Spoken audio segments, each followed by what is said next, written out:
Gentlemen No Class is proud to be a part of the HC Universal Network. Gentlemen No Class is produced, mixed, and edited by M5 Studios. This podcast contains explicit language and is intended for adult audiences. The views and opinions of Gentlemen No Class are strictly for comedic purposes and should not be taken literally. For instance, like this disclaimer. Now grab yourself a pint and enjoy.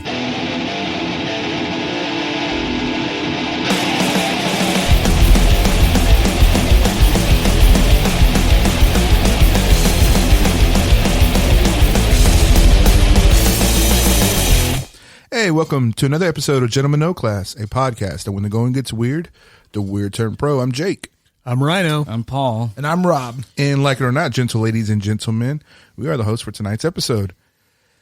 What's going on? Welcome, Rhino. Glad to see you back, Jake. Yes, sir. I'm glad to be back. A huge welcome to Rhino, our guest. Thank you. Yeah, joining us in studio tonight.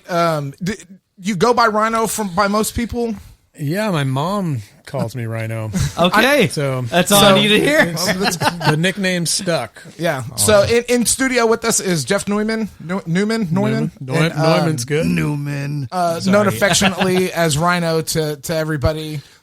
Jeff is kind of, we were just talking, he's a jack of all trades, kind of a Renaissance man about town in Houston, kind of does everything with everybody. I know Rhino by name and association only because he's good friends with my Uncle Chris, and y'all used to play in like ska punk bands like back in the early 90s, I guess. Yeah, is that right? Yeah, Chris and I were in Latchkey Kids, and then we did a side project called No Purchase Necessary, and and that's what Chris and I did. Yeah. So he was giving me I have some notes to.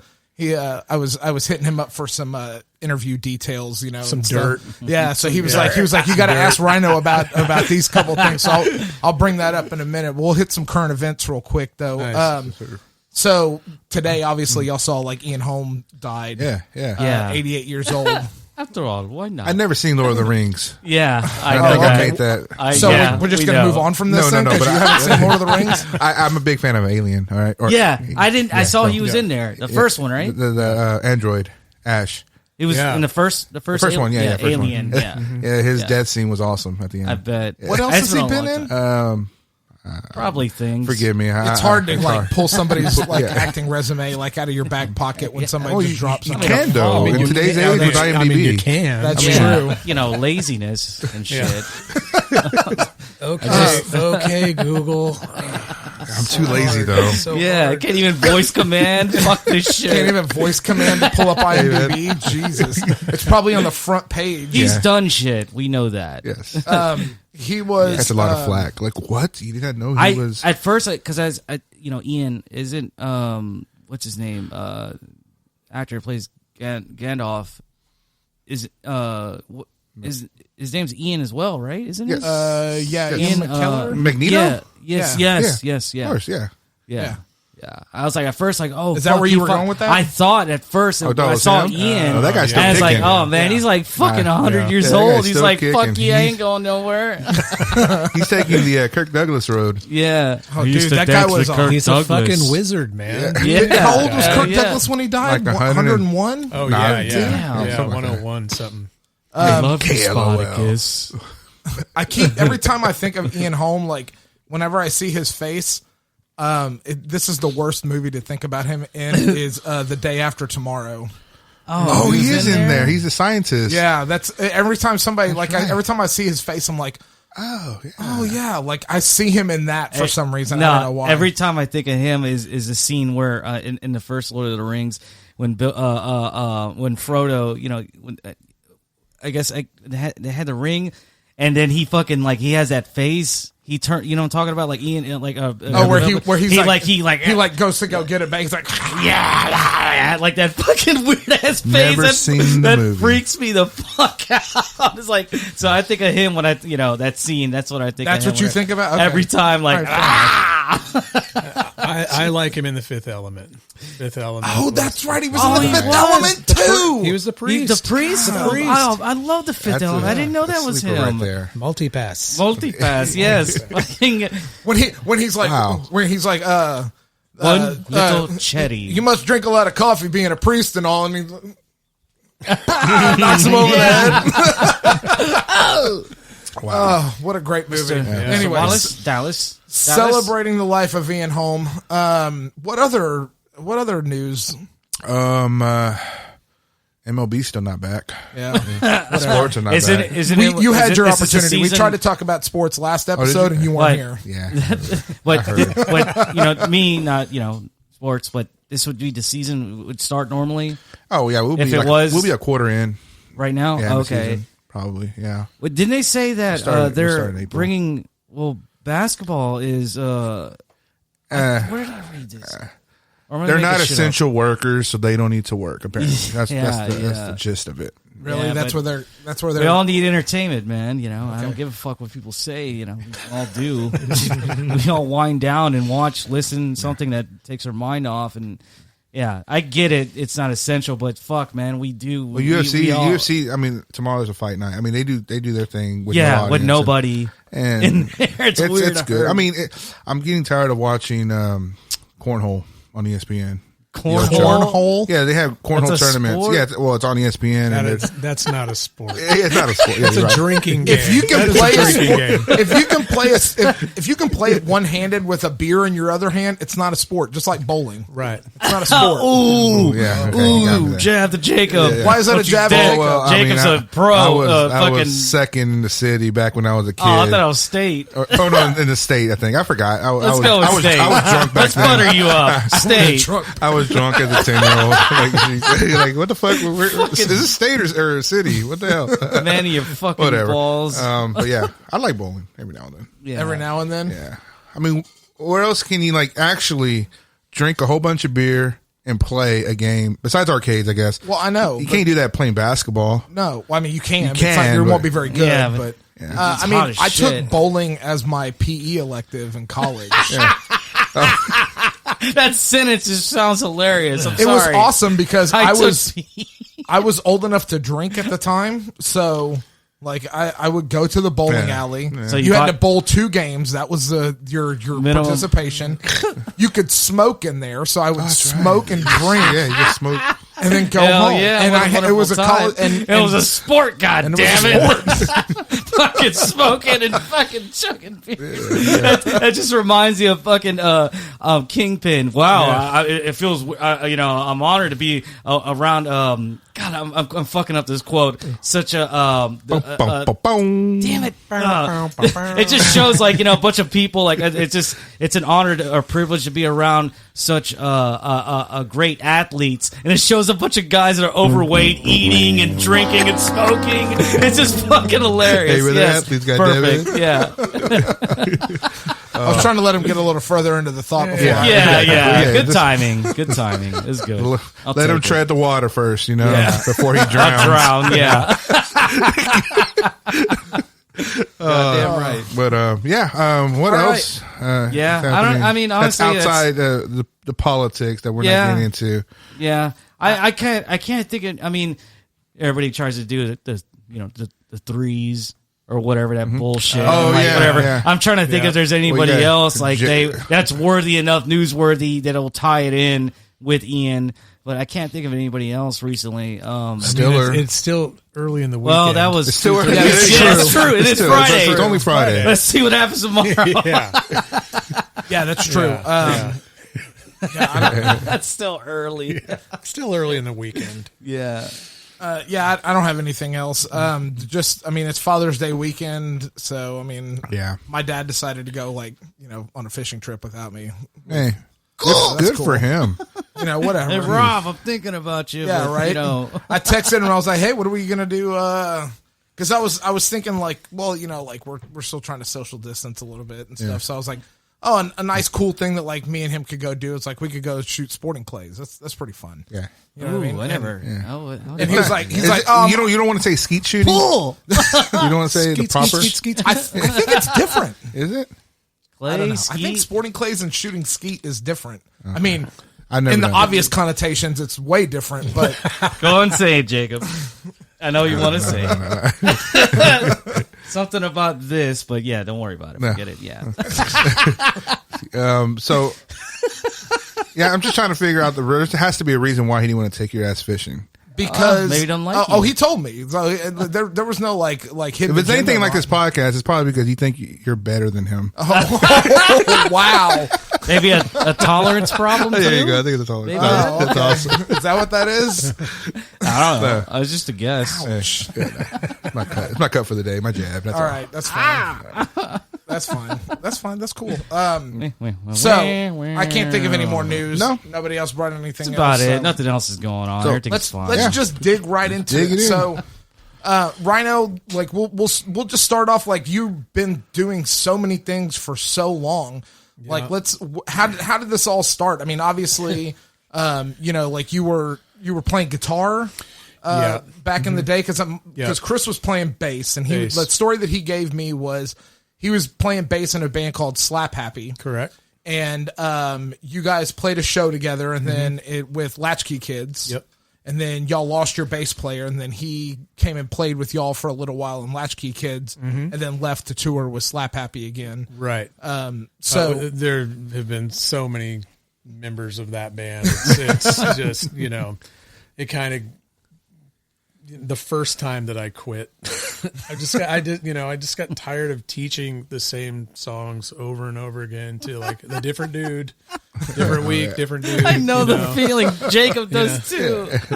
And then it's, and then I left for a while, and then I came back, and then they had to teach me the new songs. So, The tables had turned. The tables had turned a bit, so, but, yeah, I did. I also did that No Purchase Necessary, like 3-piece pop punk band with Chris, and Chris played bass. Our friend Matt Wheeler played drums. He was also in Thanks But No Thanks for a minute, and I don't know. It's just a big menagerie of local guys coming in and out of bands. Yeah. So what I know that you've most been doing is running as tour manager basically for a bunch of different bands. Over the years, like currently you're the tour manager for the Descendents. Correct. Yeah. But you've tour managed for NOFX at one time. Not tour managed. I drum tech for NOFX.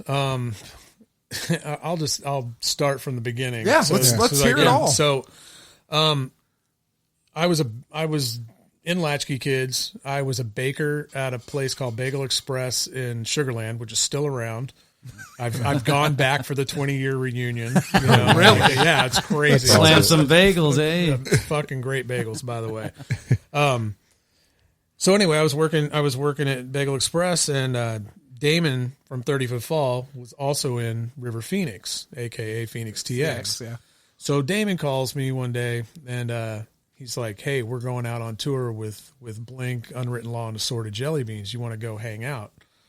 And I'm like, okay, cool. I took a week off of work to go. I'd toured with Latchkey before and stuff, but not like on a level to like, Blink was like Dude Ranch. I think it just came out or whatever. And this was like, this tour was Travis's first tour with the band. Mm-hmm. And so, anyway, I said, yeah, I'll go. So I took a week off work. First thing they did was they picked me up in the airport shuttle bus and go drive. So I'm driving, right? So drive. And then we get to the venue, and I just start grabbing gear and setting stuff up and doing everything. And I just did the bit. And we were in Las Vegas. It was November 28th, 1998. And at the time, Mark Hoppus from Blink was FenixTX or River Phoenix's manager. Right. So he was managing them, and we were at the joint in Las Vegas, and he calls me backstage, and he's just like, hands me all these contracts and goes, "You're the new tour manager." And that's how that's it. That's how that happened. With, that's how it's going to be. So I worked with Phoenix. I was their TM, and it's, not knowing shit. You know what I mean? Didn't know. What does anything. a tour manager do? Yeah. Well, it depends on the level of your band, right? Like when you get real big, the TM just kind of like babysits the band themselves, and you got a production manager that does all the setup and everything. He's there with the crew setting everything up. The tour manager's like at the hotel with the guys and kicking with them and making sure they're good. But when you're on a lower level, like I'm selling merch, I'm driving, I'm booking hotels, like doing whatever, like basically just whatever to make the band not have to do anything so they can just drink and smoke weed or whatever. That, that's what they want to do. And then I do everything else. So like all the logistics basically. Yeah. Yeah. But so, I started with Phoenix, then I went to Homegrown, then I went to Less Than Jake, then I went to Sparta. Damn. Done the Vandals. I was Josh Freese's drum tech. Like, and mind you, I didn't TM these bands. I was just a tech. Like like for Pennywise, I guitar teched and I drum teched at one point. I was doing the whole stage for those guys. I have TM'd Pennywise before, like at South by Southwest, when after Jim quit, Zoli from Ignite came in and sang on All or Nothing, that record. And we did South by Southwest, and I TM'd them for a week, and that was just insanity, just nuts. Like, you can't really contain Fletcher, so he just, he'll do whatever he wants. So you just kind of let him do whatever. What's the I don't want to say the worst, but like what's the like the hardest band to control on tour? Like who's the Motley Crue you had to deal with? FenixTX was definitely the hardest to control because we were all, we're all Houston kids, set loose out in the world to just do whatever. So I can tell you, I'll give you one Phoenix story that's pretty funny. Well, not funny for me, but funny nonetheless. So we played in where were we? In Jersey. We're Atlantic City. Yeah, we played Atlantic City. And we played at the Hard Rock Cafe. That's what we did. We played at Hard Rock, and like the GM or whatever, like son liked the band or whatever, so they gave us these suites for the after the show, whatever. Mm-hmm. Well, we couldn't stay. We had to drive back to New Jersey to Adam, the bass player's mom's house, get all our shit, and then drive to Newark Airport and fly to Hawaii for a show. Oh, damn! So. And at this point in the game, so early on, like I wouldn't sleep on planes. I was too paranoid, and so I, drove from Atlantic City to Denville to Newark, flew all the way to Hawaii, and stayed up this whole time. Jeez. Wow! And so we were doing a radio show on K-Poi Radio with Blink and Less Than Jake, and so we get there and I fucking it's like, oh, FOMO. You don't want to miss out on anything. So, I go out on the boat ride, fucking Chris from Less Than Jake's on the boat ride too, completely fucking green, laying on a couch, just fucked up, like just seasick. It was pretty funny. And this is before I knew the Jake guys, It's really weird. Like the touring world is super, super small. Like, these bands that like I've, grew up listening to or whatever. It's like, now I've worked for like half of them. It's just bizarre, But anyway, so we're in Hawaii, right? So go on this boat ride. We come back, and then the radio station's like, oh, we're having this like, party at this club. It's walking distance, whatever. No, it wasn't walking distance. They drove us, whatever. So get there. I was there for about 5 minutes, and I was like, fuck this. I need to go to bed. I'm dying. So I made somebody drive me back, and then I went to bed. Well, I don't even know what hour it was, but just bam, bam, bam, bam, bam, bam, bam, bam, bam, bam, bam on my door, just nonstop. I'm like, fuck. So I get up and I open the door, and it's Adam and it's Donnie, and they're like, dude, we gotta hide. We gotta hide. Oh shit. I'm like, I was so fucking out of it. I go, whatever, and I just laid back in bed and went back to sleep. A couple minutes later, bam, bam, bam, bam, bam, bam, bam. Again, I'm like, what the fuck? I get up, I'm like, what the fuck? And I'm like, oh, it's like two ginormous Samoan fucking security guards. And they're all like, Rock. Yeah, the Rock is standing, 2 rocks are standing at my door and going, have you seen Adam Lewis and Donnie Reyes? I'm like, I don't know those names. I'm like, no, man, I've been asleep. And like the other guy was like, yeah, he came in a long time ago. He's, whatever. Well, those dudes were like hiding on my balcony. Right? And then they're like, they come in and like, is this dude's gone? I'm like, yeah, what the fuck did you guys do? And they went to that party, got super fucked up, and then threw all their balcony furniture off the off the ninth story. This don't belong here. No, just threw it all onto the street. Oh my God. And what was funny though is we had a business manager, and the business manager was more of the manager than the manager, right? So he had come to Hawaii for this, and he was technically, running the show, and I was just kind of there to tech or whatever. And the band and I would butt heads on things, and they would go to Sanders and be like, oh, Rhino's being a little bitch, blah blah blah, and this and that, and then then I would go to them and be like, dude, fucking these guys are just out of control. You don't understand. And like he never believed me. But he was there when the furniture thing happened. Yeah, there you go. So the next morning, I'm just standing there next to him going like, you don't believe me now? I told you they're fucking crazy, And, and then, they did it again. We played the played the Gravity Games in Providence, Rhode Island. And, it's for like, I don't know which TV stations for, NBC or ABC, one of the big ones, right? Yeah. And it's a non-cussing event, and Phoenix has got that song called Big Cock, whatever. The Rooster. It's called the Rooster song, and it's like, I got a big cock for your mouth. And so, hey, a lot of innuendos in that band. Of innuendos going on. Yeah. And anyway, so like, it was like, hey, you probably shouldn't do that song. Sanders was at this too, which is great. Damn. And fucking, of course, cause it was a big event. So he goes and Willie's like, hey, everybody, what rhymes with duck? It's like he's got like fucking like 10,000 people screaming fuck, on national TV, So Ultra the Doors. The Doors, I was thinking the same thing. Yeah. So we, awesome. I don't know if we got paid for that or not, Damn. They did it in Tahoe too, a Kevin Lyman like snowboard show. Like we had to get all of our gear in a snowcat and taken up to the stage and all this shit. And then they did the same thing, Rooster song in a family ski resort, So we get back to these condos they had us in, and the promoter dudes come and they're like, you guys are fucking idiots. You just fucked everything up. Like we can't do shows here anymore because of you guys. Like that's great. It's pretty funny. That's awesome. It'd be a better story if it was a better band. You know what I mean? Like, I like FenixTX. Don't get me wrong, because we used to cover a couple other songs shit out of them. Yeah, for sure. Back in the day. Like we used to Ultra, play Phoebe Cates. Yeah. Phoebe, yep, Phoebe's a good one. We used to play. We used to fuck around with that. What was the big one that they had? Not Threesome. All My Fault. All My Fault. Yeah, that one. I was in that video. Were you? I was in that video, and I was in the the threesome video. Yeah.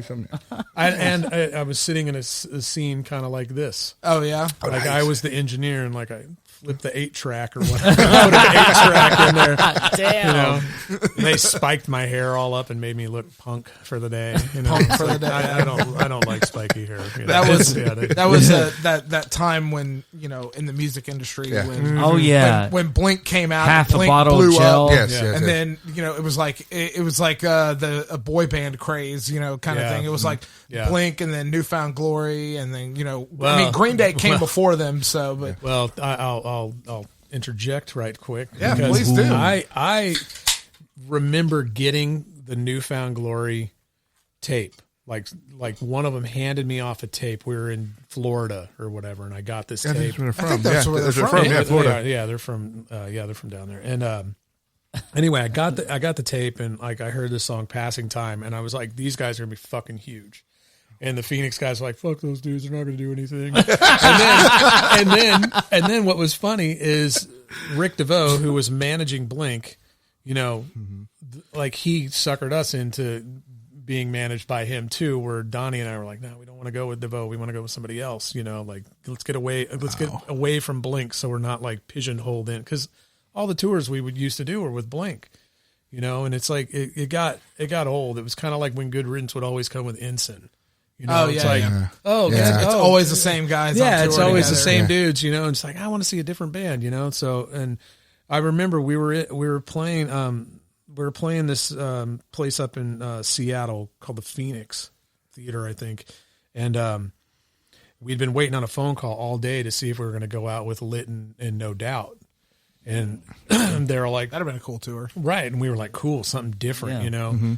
And then they were like, they called like, nah, you guys are going with Blink and Bad Religion. And, I was like, and everybody's pissed, you know. It's like, that's a great tour to be on. I mean, like, you know, that's where, you know, that's how I met the BR guys and we became friends. And then I worked for Bad Religion for a bunch of years, you know. So which is super cool also. I mean, Jeez, no shit, man. Like, Yeah. I mean, fucking life. Even though it seems like it sucks, but it's still pretty badass at the same time. well, I mean, you know, we had done so many tours with them. It was just kind of like, come on, let's do something fucking I could see different, that from man. that You know, perspective, like, yeah. and you know, we tried to. I think we were going to get on a face-to-face tour also, and that didn't happen. We were super bummed on that. I mean, I have a face-to-face tattoo. You know, like, I mean,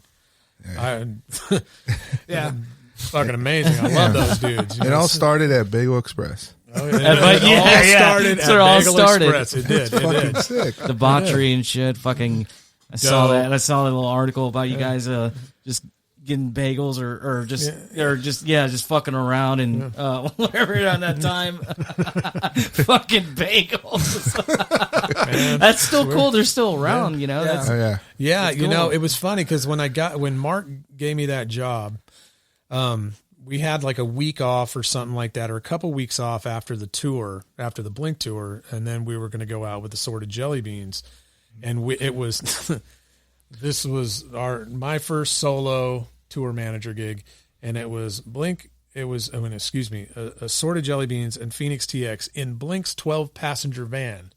Oh, shit. With 10 of us in it. but the that old smelled- 12 passenger, like their original one. Yeah, but that smelled big good. piece of shit. Yeah, their first van. Like, so wow. 10 of us in that thing with a trailer.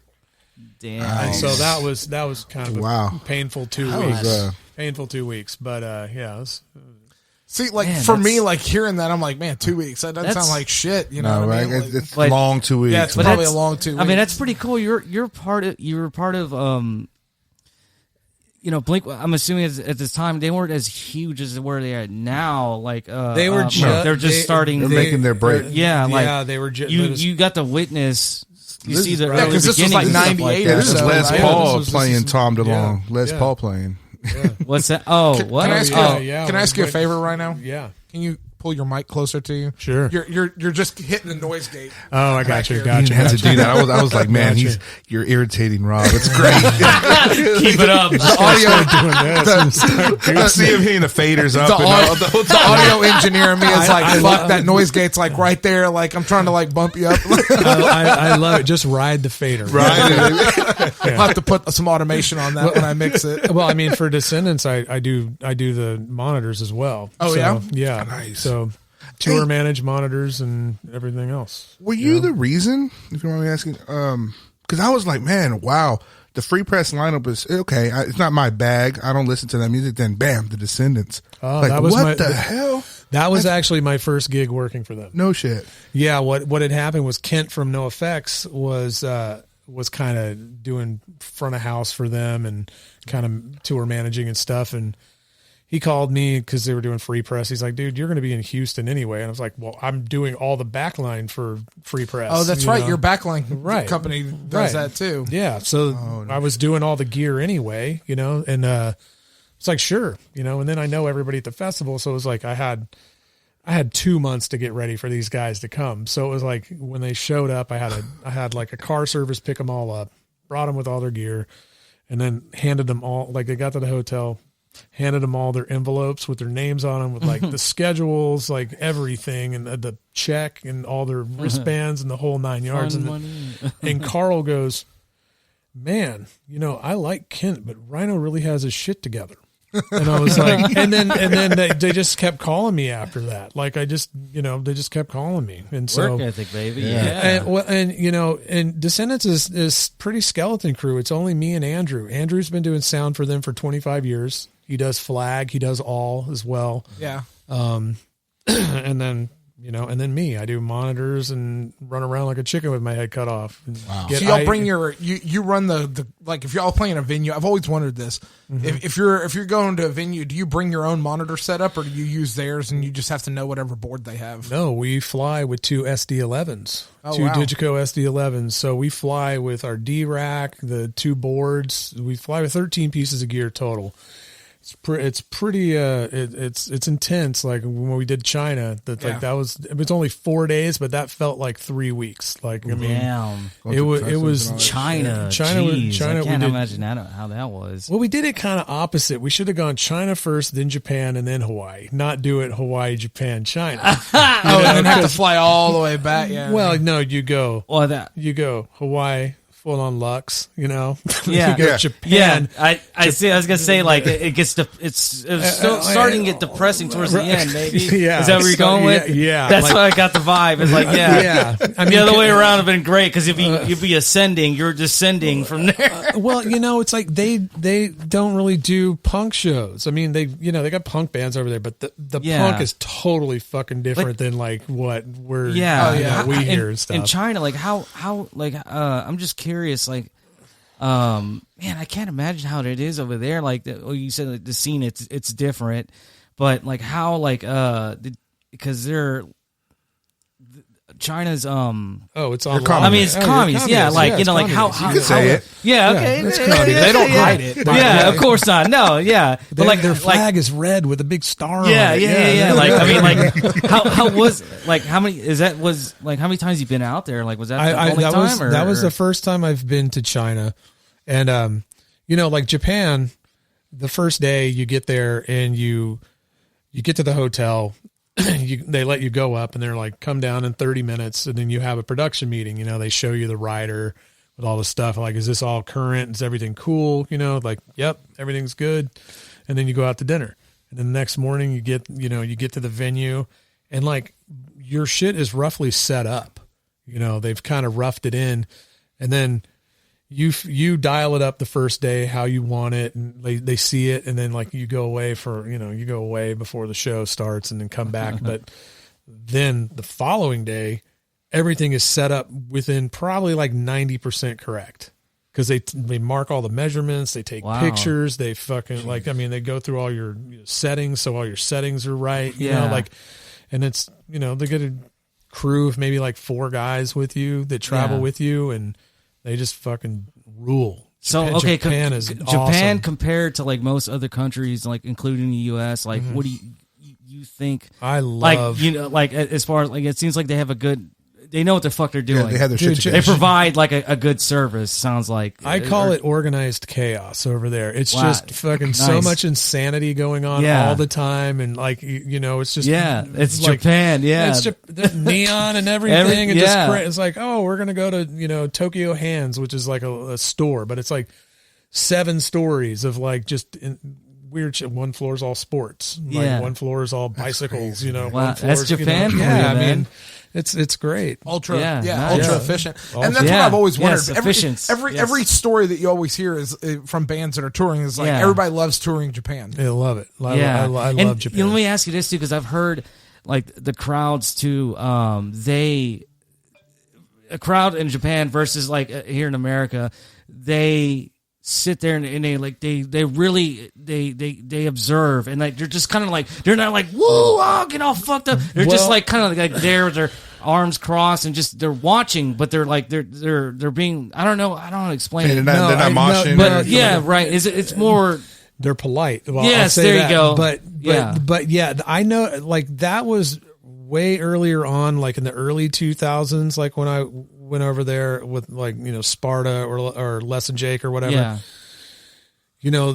It's like in between songs, it's just silence. Yeah, they clap and then it's done. And then it's like it's nothing like here. It's not like drunks, everybody just fucking saying stupid shit. I like this experience, but I like the American experience. Yeah, but it has but it's an appreciation they have for other artists. What I've heard from what other artists when they tour, like at least from the crowd's perspective, in Japan, like how they perceive it. It's different. Well, it's different now. Like, 'cause okay. it's different now. Like earlier on, yeah, it was like that. You're like, wow, this is fucking weird, man. Yeah. But then, like, last time we were there with Descendents, I mean, everybody's going fucking nuts, Ah, So okay. it's like, they do go caught nuts. on. They do go nuts, Yeah. they do, but they respect the stage, which is cool. They're not all Yeah. up on it. I mean, the barricade is usually just like a bar that goes like this, what I Wow. mean? And like, And that they don't contains them. cross. Yeah, they don't cross Yeah. it. They It's not like respect- yeah. full on like fucking police barricade. Like we- out here, yeah. you're gonna get hit too With by riot security gear guards and shit. too. Yeah, with like Exactly. six clones of Terry Crews Yeah. positioned all across the front of the Right, stage. yeah. 6 right. Terry Cruises. Yeah. Oh man, I had a gig like that with this with Bad Religion in Long Island once. We get to this club. The fuck it outta literally here. took us like almost like 4 hours to drive from New York City to Long Island. God damn. Right. So we showed up so late. Like we showed up at 5 and we're playing some weird like Irish sports bar or something. Yeah, I don't know if have y'all ever been to Long Island? No, I never been in Never the been to Northeast. New York. There's- Island? dude. Oh, yeah. I mean, it's like I have a lot of family like in Right. in Long Island, New and York? There's not a lot of like. There's no like city around. It's like I mean there's no there. There's like can't imagine where you would have a venue. No, I in Long mean Island. normally in Long Island we play like a it's just- church. We play a church or whatever, or like a VFW hall Yeah, or some kind yeah. of something Really? like that. Okay. Yeah. Wow. I didn't know. Yeah. Yeah, there's not like there's there's not- venues. Yeah. There's Oh. some bars, but they're like pubs. Really. Oh, Like, yeah, they're this small was- bars. It's not. Yeah, this Okay, I'm one just this trying one to- was super weird because like the bar was in like the middle of the pit, so and the stage was probably like 4.5 feet high or 5 feet high. So like you're like, how the fuck are we getting our gear up here? There's no ramp. So like we're like, Damn. That's a hell of a transition. Lift, God damn it. trying to lift our racks and then have to like lay them down. Like you don't ever want to lay a rack down, you know what I mean? So like we're laying racks down and sliding them up and then picking them back up. I'm just imagining that bad boy Right, right, right. there. Yeah. Yeah, I don't. that fucker Yeah, right I there. don't gig with that. No, of course not. I used to haul an 810 Ampeg up the back stairs at Fitz. Oh yeah. Yeah. Oh, fuck Oh, that. yeah. Yeah. Fits, Fuck man. that. Yeah. Well, so this Long Island show, right? Like we get there super late and fuck, I'm like, okay, like we had, the doors. I'm like, okay, I need to go eat. So I went next door to this Chinese place. I came back and it's like right before they're opening doors. And there's no barricade. What they had was The stanchion. stage was 5 feet high. What do you need a barricade for? Well, you still need it. They'll still crawl up there, right? Yeah. They'll find the way. I know I But- would. Yeah. I came back been with there. I came back with my food, and all across the front were just those stanchions with the retractable strap, like at the fucking airport. And I was like, "What the fuck is this?" And there was all these ginormous fucking meatheads with no necks, like I mean, course. huge fucking dudes, and they're just How like, many hot dogs they have in the back of their head? dude, like, at least a 6-pack, at least a 6-pack. Look at armor. And so fucking, so I go to the dudes. I'm like, are you guys fucking for real? Like, don't worry about it. We do this all the time. I go, note one, all those things are getting fucking thrown around this place. Fucking sure enough, as soon as they fucking bing, hit a note, ching ching, you just see those fucking things flying all over the place. I mean, those are fucking heavy, man. Those will hurt Yeah. somebody. So anyway, it's like wintertime. It's cold. Oh, And like how this God. place is set up is like they've got these double doors, like swing Like a doors saloon- like this, yeah. saloon Yeah. doors. Yeah. Then my guitar tech world, and then 2 double doors going outside. Well, I mean, Bad Religion guys, they all play vintage Les Pauls and are very susceptible to the fucking cold. So Yeah. if any cold gets on, they're going out of tune. And so like it was as soon as those stanchions went, it was just like they were just flying people out that back door. And I was like, you can't fucking open these doors. Fuck you. We're gonna do what we want.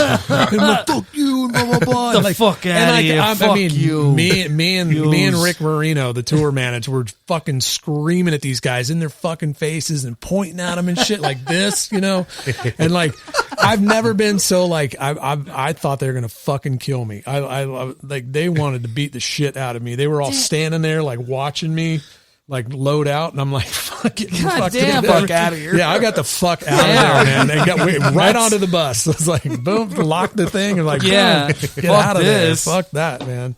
Yeah. Yeah. Damn, that's So let's, before we get too far into like, you know, out of the, like the too current, like into stories. Because I'm sure, like, that's one of the reasons I wanted you to come on, because I'm sure you have, like, the fucking greatest stories, which is one of the things that, like, I love music stories. I mean, and they probably, to you, they're probably like, oh, yeah. I mean, well, you know what the thing is like, I don't really, like, people will go like, well, what's a good story? And I'm like, I don't know, man. And then, but then, like, you know, we're just talking like this and then it's great. like, oh, yeah, this happened, and then that happened. Yeah, I mean, so I've got an incident I want to bring up. Yeah, you're living all our dreams, man. So, Pretty much, So Chris was like, he's like, there's one thing you got to bring up. He goes, and have Rhino tell you this story because it's a fucking great story. He wanted me to bring up this show that y'all played with Rancid and Goat's Head Soup. Oh yeah, at a show, and apparently there was an arson. It was afterwards. Yes, it was. Nice. It was No Solution, Dixie Waste. No Solution, Dixie Waste, Latchkey Kids, and Rancid. And after it was funny because I only lived a few blocks from Goat's Head, and the next morning I was getting up to go to work downtown at Pat and Pete's Blues Burgers. And like, yeah, we're playing with the Offspring in 2 weeks at Goat's Head. Sorry to interrupt. Where was this at? Goat's Head Soup? No, but like, what it's here in Houston. Oh, here. Okay. In Houston. And Goat's Head was like literally probably like, I don't know, 500 yards from Numbers. Oh, okay. I mean, no it wasn't shit, very far. yeah. It was right when Westheimer curves into Elgin. Yeah. It was like right there. Nice, yes. So the next morning I drive by, I drive by and I'm like, yeah, we're going to play with Offspring in a couple of weeks. And that motherfucker was smoldering on the ground. The club was gone. Like nothing was there. Ain't gonna play nothing no more, goddamn. Yeah. Well, yeah. I mean, it sucked. We lost the show. It was somebody else got the show. Whatever. I already said, "Oh no, you don't." Yeah. No, you your don't. dreams. Yeah, we did Fuck not. your dreams. Yeah. So. Yeah, we didn't do that one, but apparently it was the owners set it on fire. Yeah, the owners set it on fire, but you know, the jukebox, has kind of a black box that has all the cash in it or whatever that doesn't burn. That wasn't there. The lighting rig, they took the truss out. That's they what took they the really lighting wanted. out. They want the jukebox money. Yes, that's what all this is for. Yes. Yeah, damn. Italian lightning, right? Italian lightning. Yeah, right. That's a good one. I've never heard that. That's a good one. I like great, that. Man. Hey, what do you want from me? Fucking Italian? Yeah, fuck. Yeah. Wow.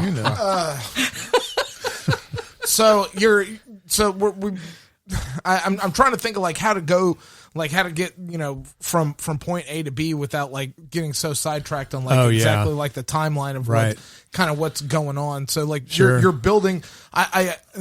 The fanboy in me wants to like hear more about the Blink-182 stuff because that's the age difference between Chris and I. Yeah, like we like all the same bands, but we started liking them at different points. Correct. Yeah. So like there's bands that I like that he doesn't like, and there's bands that I think that he likes that are way older that I didn't get into, and like that Blink is one of those bands where like we went and saw. It was like 2001. It was like the Pop Disaster tour. Green Day and Blink were touring. Jimmy Eat World, Jimmy Eat World, which was a great show. And Chris was so pissed off that Blink had quote unquote headlined that show. Like they were the last people to play in Houston. But apparently in the tour they were flip flopping. So it was a co-headline. Yeah, it was a co-headline thing. So as far as like, I mean. You got to tour manage whatever with FenixTX. Yeah, I've always kind of wondered like what I've heard it was like more of a self implosion kind of deal with that band. I mean, with Phoenix? Yeah, I mean, I don't know, man. Like Donnie's one of my best friends, and like he was their drummer. Yeah, because he was drummer. He was playing drums for. Didn't he go to play drums for like? What's that? I don't remember. I thought he was playing drums for another band or something. Doing something with another band. Yeah, Donnie's done a bunch of like side projects kind of stuff. POV or something like that. No, he's playing it. The last band he was. No, the last band he was. Oh wait, POD. POD. Oh, you're. What's that? There's a San connection Diego? there. I swear to Oh, God, I there's don't a know. connection with POD and FenixTX. I don't know. I don't know what San POD. Diego. Yeah, well, San Diego. That's pretty much probably. Yeah. But Chula Vista, right? yeah, I mean, no. Donnie Yeah. was in a Yeah. Donnie was in a hardcore band from here called Cabretti for a bit. Yeah. You know, but he's got well, Mike McDermott from Joan Jett, like he used to be in the Bouncing Souls, and I've made him a bunch of drums and stuff, and I've drum teched for him, and he wanted me to go out with Joan Jett, and I was like, man, I just can't do it. I can't leave Descendents, and so he was like, well, dude, Joni wants you, and he's just he's kind of dependent on he likes me, whatever. So I was like, well, dude, you take Donnie. He wants me to go because I'm a good hang with him. You know what I mean? Yeah. That's just part of the thing. Like if you're a good hang and you're not a punisher, you don't suck, and you're not like all on the band and freaking out all the time, they keep you around, like It's like part of the package. yeah, or you're just something, part you of know? the pack. Yeah, you're not Yeah. like you're not like just sitting there in awe of who you're working with and stuff. It's like you're just normal I would be doing dudes. that shit. Nah, they're just normal dudes, man. Yeah, Like, yeah. I mean, really, Yeah. I mean, like all the bands are pretty much just. They have Yeah. all the same Cats. inside jokes like we have inside. Yeah, jokes. yeah. Nobody else Totally. gets. Yeah, oh, They're dude, fucking I've human, got just like so- the rest of us. They got a time I've got a shit, yeah. lot of different band languages. There's a lot of band languages and like a lot of inside stuff with bands. So So Oh, what's yeah. what's the gig that you passed up on that you regret? well, I mean, I Joan. I was gonna say that. I was That'd be gonna a good say one. that. Well, here's the deal. Like, so, like, I was telling Mike, I was like, well, take Donnie, man. Like, he's fucking good hang, and like, whatever. And he was all wishy washy for about 6 months, and they took him out. They took him out and did a couple one offs, and then Donnie calls me. He's like, dude, you're never gonna believe this. I'm like, what? He goes, they just made me a full-time Blackheart.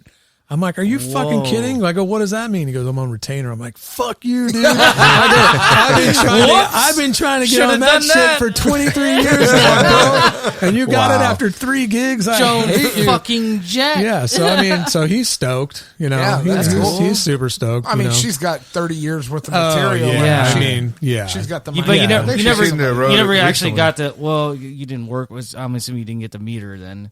Who? Joan? Yeah. Oh, I've hung out with Joan a Okay. bunch. She was on Warped Tour with us. Oh, cool. She was on 06 Warped Tour on our stage. So like, I didn't know that's she was right. on Yeah. Warped Tour. So That's like, pretty cool. I mean, how many? I did 99, 01, 03, 06, 07, and 09. So I've done 6 of them. yeah. Yeah. How is she? Like, I mean, She's rad. personally, I mean, just- well, super That's rad. Like, I pretty mean, cool. fucking smoked a bunch of weed with her. Like, Nice. she's rad. Fucking Awesome. like, yeah, she's super chill. Like, I mean, super, super nice. Like, I saw her at Hellfest. Damn, last I haven't heard year, that last, in forever. last Hellfest, year yeah. or 2 years ago, we did Ultra it. kill switching. Forever Seems Forever too. Yeah, Oh wait, yeah, yeah. no. Yeah. Okay, here's where I get. I mix my timelines up because like I don't know how you keep them straight. No like shit, you're- right? Yeah, there's so much shit, but you seem like you keep it going. Don't you? I did it. I did Hellfest with Rise Against a couple years ago, and then last year when Rise did it, Joan was playing. So then I teched for Mike that day, or whatever, and it's funny. Joan's funny. She's like, she'll see you and she'll be like, "Hey, what's up, man? Come give you a hug." So she remembers. Yeah. She remembers Yeah, that's me and cool. stuff. It's not like, Yeah. "Who the fuck are you, man? What weird? Get out of here, man." No, but she's super chill. So were Nice. you teching Warp Tour like 98, 99? Were you teching Warp Tour for NOFX? Not 98. No, I was teching for Phoenix in 99. Okay. Yeah, and then in 01 I was doing the Vandals and I was doing Phoenix. Okay. So that was cool. So I had Damon from 30 Foot Fall. He was playing drums for Phoenix at that, and like they had kicked Donnie out. Like it was stupid. I think they kicked Well, that's him what out. I've heard. I've heard that. they- what's the lead singer's name? I heard he's kind of a dick. It's whatever. I don't know. I mean, 30-foot fall. no, No, I've heard Phoenix. others From Will from Phoenix. Willie. Okay. I mean that I you know, I don't want to say anything Yeah. bad. I mean, that's cool, man. I Go love those ahead. dudes, but you know, yeah, I mean, we were Rob's a dick. I mean, I'm yeah. a piece of shit. I mean, dude, all of us are very, question. very dysfunctional. You know what I mean? We were a very Aren't we all? dysfunctional group of friends. You know what I mean? And so, you know, once like on the Mark, Tom, and Travis show, whatever, like Damon played drums like most of that whole tour. Travis only played for like the first week until he got hurt, and then he left the tour. Oh, that's right. Travis did get hurt. I He forgot about that. got like jumped at Taco Bell or something with his chick. Like, yeah. Sorry yeah. to laugh. like That just sounds hilarious. Well, his Yeah, hand- he broke his arm. Yeah, he broke his arm or Crunchy whatever. burrito, fuck you. Some like dudes or something jumped him or fucked up, whatever. man. Hey, Yeah. punk fag or whatever, and then like Jump Travis Barker. About right. You should have left Right, the well- Aquabats, asshole. Well, that's funny too, because like when I see him, I call him Von Tito? I call him Baron Von Tito. We actually, when I was with Rise a couple years ago in Europe, we did Hurricane and Southside Festival with Blink, and I don't know why this just popped in my head. Florence and the Machine was in the dressing room next to us, and that chick was doing vocal warm ups, and it sounded like a cat being killed. And then like all the Rise Against dudes are like, oh, they're like trying to match her notes and stuff. It was super funny. Like, you're flat. But Okay. but I remember Blink was walking to the stage. Blink was walking to the stage, and Travis walked right by her dressing room. I go, Tito. And he turned around. He's like, "Oh shit, what's up?" You know, like. But funny. Awesome. I mean, I got an even funnier story. Like, so I was with Sparta, and we were in Australia, and we did a Blink tour, right? Which was weird. Sparta's their jam. Oh, I worked for. I mean, come on, I got the Dirty Duck tattooed on me. You know, like I saw them at Verizon Wireless years ago. I forgot with who, but man, it's a long time ago. Jimmy. Oh, yeah, Probably, yeah. Yeah, a long time ago, yeah. I made Tony. I mean, the drums on Porcelain. I made Tony those drums. Oh, yeah. nice. Yeah. So it's kind of cool. Yeah. You know. Kind of cool. That's Kinda cool, yeah. It's like his whole life is Yeah. not just Pretty kind of cool. man. badass. It's like I don't even know where I was. Mr. Humble over here. Australia. Australia. on Oh, Blink, yeah. So this was funny because like this is like after Phoenix. I haven't seen this is I can't even remember what year, 2004 or 5, 6, somewhere in there. Sounds whatever, right. somewhere in the mid 2000s, and I hadn't seen any of those dudes for a super long time, and so it's kind of like it was weird. So the Blink crew would leave early in the morning and go do their setup. So then Sparta, they would come pick us up in a bus, and then we would go to whatever crazy expensive hotel Blink was staying in. of course, yeah. Damn. And then Blink and Entourage would get on said bus, and then we'd go to the venue. They'd go sound check, we'd set up, and then we would sound check after them. So the first show we were in where were we? We were in Sydney, and we were driving to Canberra. So I think it's like a 3.5 hour drive, something like that. I can't remember. But so we're on the bus and we're sitting there and waiting forever for those fucking dudes to come out, you know, fully rock starring us to come out to the bus to leave, you know, like, fuck. Okay. So Tom gets on the bus first, and like, he walks by me and he does a double take. He's like, holy shit, Rhino, what the fuck, dude? I'm like, hey, what's up, man? You know, he's like, crazy, you know, and then he goes, sits down, and then Travis gets on and just walks to the back, you know, very back of the bus. And then Mark gets on. He's like, holy fuck, you know. He's like, what's up, dude? And, you know, we kind of talk for a bit, whatever. And Travis doesn't say shit. And I used to be, like, tight with him back in the day. And anyway, for some reason, they needed to stop at McDonald's in the middle of the fucking Outback, you know. So we stop at McDonald's. Oh, and yeah, Travis was in a fucking cast. This is when he was playing. he was playing Oh, his bass with he his was- left foot. Damn. Yeah. Fucking Yeah. What year was Ganny. this? Do you know what year was this? This is the one. I don't remember which year. 03, 2000s, somewhere early between 2000s. 03 and 05. It wasn't the infamous. Yeah. Okay. Yeah, it wasn't the so- infamous Big Day Out festival. I have done Big Day Off, the Big Day Off. I've done that. Yeah, no shit. That's a fun one all too. over the place, baby. Fucking. No, you're talking about the infamous. Yeah, the when infamous. Blink headlined Yeah, Big Day yeah, Out. exactly. Well, I was. That was 2001. 2000. I think it was 2000. Yeah, Whatever. I don't know. I wasn't I on wasn't that. there. Fuck it. But to finish that story, I walked into McDonald's and I walk up next to Travis. I go, "What's up, dude? Can't say hi to your homie?" He's like, "Oh, what are you doing here?" I'm like, "Dude, I've been on the fucking bus with you for like 2 hours, bro." I wanted to say, "Oh, dude, I'm on fries. They're moving me up to the fucking." I'm on fries. I'm on fries right now, and they're gonna move me I'm up here to to the fix fucking the ice grill. cream machine, bro. Yeah. Like, oh, I live here now. You didn't know that? Yeah. But no, I did the Big Day Out with Sparta. It was funny. The first day we're hanging out, and how Big Day Out works, it's weird. They put like certain groups in a hotel, right? And so you travel with everybody from your hotel. So our hotel was the Deftones, Sparta, Exhibit, The Music, Millencolin, and Foo Fighters Crew. So it was nuts. So we would all fly together. We'd all go to the same hotel together, and you're only doing like 6 or 7 shows in 3 weeks. So they just call it the Big Day Off, right? And so the first day, like that band, the Murder Dolls, needed a drum tech. So I'm like, well, okay, I'll do it, and that's Joey from Slipknot's other band. Oh yeah, that's right. That's right. Yeah, He plays Murder Dolls, guitar. yeah. He plays guitar in that, and then AC, the guitar player. Now he has his own Dead Sled Coffee and Catfight Coffee, so he's doing coffee now. Yeah. But yeah, that was a weird one. Like doing Murder Dolls was weird, but I was also helping out Frenzel, and so yeah, Murder Dolls was weird. The drummer, I mean, he passed away a couple years ago, I think, or maybe a little bit longer ago from cancer. But it was funny because all like Sparta and the Frenzel dudes would all come over and watch their set. Not to watch the band, but to watch me, because the dude would play drums and then make me pour water into his mouth. Which I was just like, God, dude, don't make me do that. That's so embarrassing. One of those Just, guys, huh? Yeah, to be like playing and then go. And I'd have to be like this, and like, I mean, I'd be like ducking behind shit and fucking be like, playing. don't look at me, dude. Don't look at me, Fucking dude. squeeze the bottle. Yeah. Fuck you. Oh, dude, I was just like, Catch it. just wear a Camelback, bro. Let's get you a Camelback. Yeah, right. There you go. Yeah. Take a Bike fucking riding. in between songs, like Camelback. take a drink. Yeah, but I mean, Camelback,